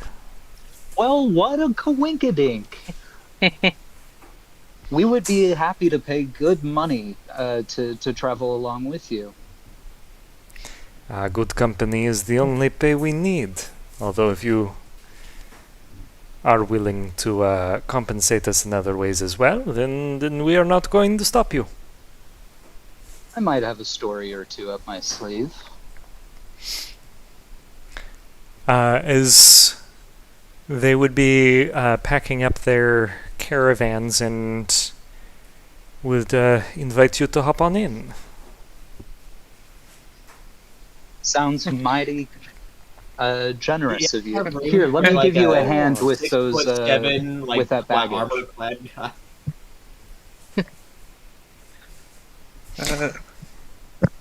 guy. Sorry. What did Dud say? Oh, I'm just helping them with loading their luggage. And you said Callahan's walking the road. Well, that was a joke, but I mean, okay. up to I was him. about to be like, Crime, could you go get Callahan? You guys, like, If you the guys wagon moves manage to past have him. transport, then We just pass him on the 101. Just cruise. Yes, Dominic? Now who doesn't need friends? Throw tomatoes at Yeah, him. right, you know, the windows are pointing and laughing at him. Yep. You guys are mean. Just California girls playing on the radio. Yes, Dominic, you were saying? Hoods I down. was just like clarifying that. Yeah, if you guys didn't find transport, Callahan would probably just walk the entire way. He does Yeah, I not mean, we care. probably would have walked with you. It's But also, this is a 7 city, and- miles? Yeah, 7 miles. I mean, if you I do think want we could make that to... in a day if Probably we can hurried. walk that easily. Yeah, that's actually not that hard. People can walk like 3 miles an hour Yeah. if you're in good health. Here's Yeah, the if thing, the though. Vistani are posted like right near the gate, then you would probably notice you all hanging out with them and thus join. Yeah, makes sense. We got transport. Yeah. Norman, you said that you had a story or two. What would you be chatting about? I would say that he's sort of on a... He considers the beginning of this ride as like his lunch break. So he sort of pulls down the like business facade and puts on more of like the family man that he is. Just more comfortable, more relaxed. He unbuttons like the top button on his polo. Doesn't really make a difference, except that to him it makes him feel like he's breathing a bit easier. And he pulls off his backpack, pulls out like a little sack lunch that his wife made him. It's like a little ham and cheese sandwich, a banana, keeping it light. And he just sort of starts regaling the Vistani with like stories of his life, like how he sort of grew up as in sort of like a religious household that sort of taught more of like the positive word and about like uplifting and enlightening and helping others, and how his father was sort of like a life insurance agent, and like how he very much valued the business that he saw his father carry on his back, and decided to sort of put that up onto his own shoulders when he got older, sort of carrying the family business along. And his son's one of his older son is also employed there. And he just like starts talking about his family and like family barbecues and going to church on Sundays and just sort of regaling them with like some of the happier things in his life. I think whatever sort of sadder, more tragic events that happened to Norman, he kind of keeps to himself. I think there are moments in his story where he sort of pauses before breaking news and decides against it and just sort of redirects story onto another fascinating event, just sort of filling the air with conversation. Yeah. All right. Then after a bit of traveling, the wagon would pull to a stop just on the edge of the road, and Stanimir would say, "This is where you get off, my friends. I'm afraid that some of my kin are a little nervous about crossing those supposedly cursed lands, but we wish you a safe journey." No worries. Thank you so much for your hospitality. It's been great having you as company. Thank you so much. And Yeah, thanks again. I hold out my hand for another handshake. and I would not stay too long after dark. There are wolves Why not? about. Not to fear, Wolves. friend. Jareth Sanguine can easily take down a pack of wolves like no one else's business. Oh, I would love to see that, but We but Go I'm ahead, afraid this is where we part ways. So, goodbye, my friends. You wanted to add we something? appreciate. Yeah, we appreciate the concern, but I think plenty of us have traveled around enough places and fought enough beasts and creatures that no wolf should stand in our path for discovery. So thank you. He would let out a laugh and he would say, "In good tidings," as with a hya, the carriage would be pulling off and you guys would be on the edge of the very accurately named Ashen Plains. It is covered in like this smoky white debris that I is... shout back at the carriage. Yeah, well, no worries. We'll see you guys later. I'll invite you to the next family potluck. We'll have a great time. And Jareth accompanying the shout out be like, yes. And whenever you need help, know that Jareth Sanguine is always available on call. I look over at you and I'm like, by the way, do you have adventuring insurance?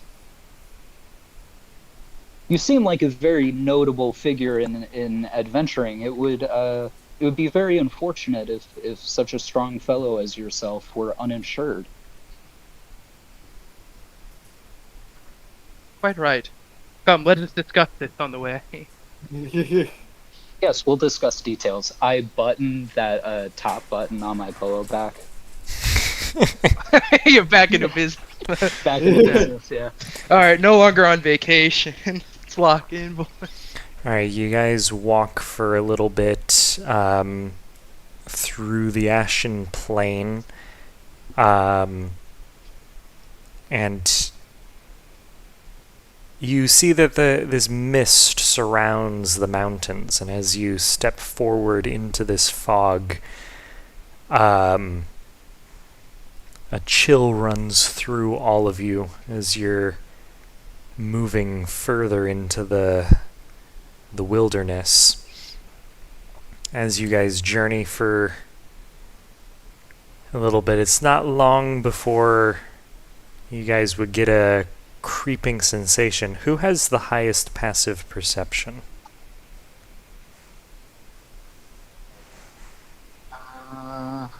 Mine is 12.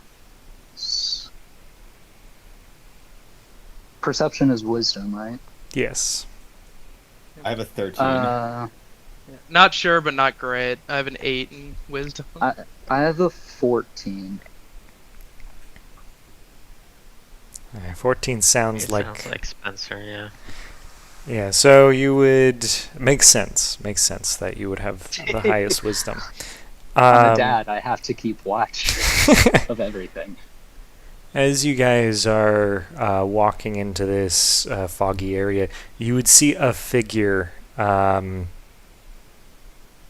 a silhouette in the distance, seemingly watching all of you. What would you do? Shoot him with a gun. Grab Crime's gun that he has and shoot him.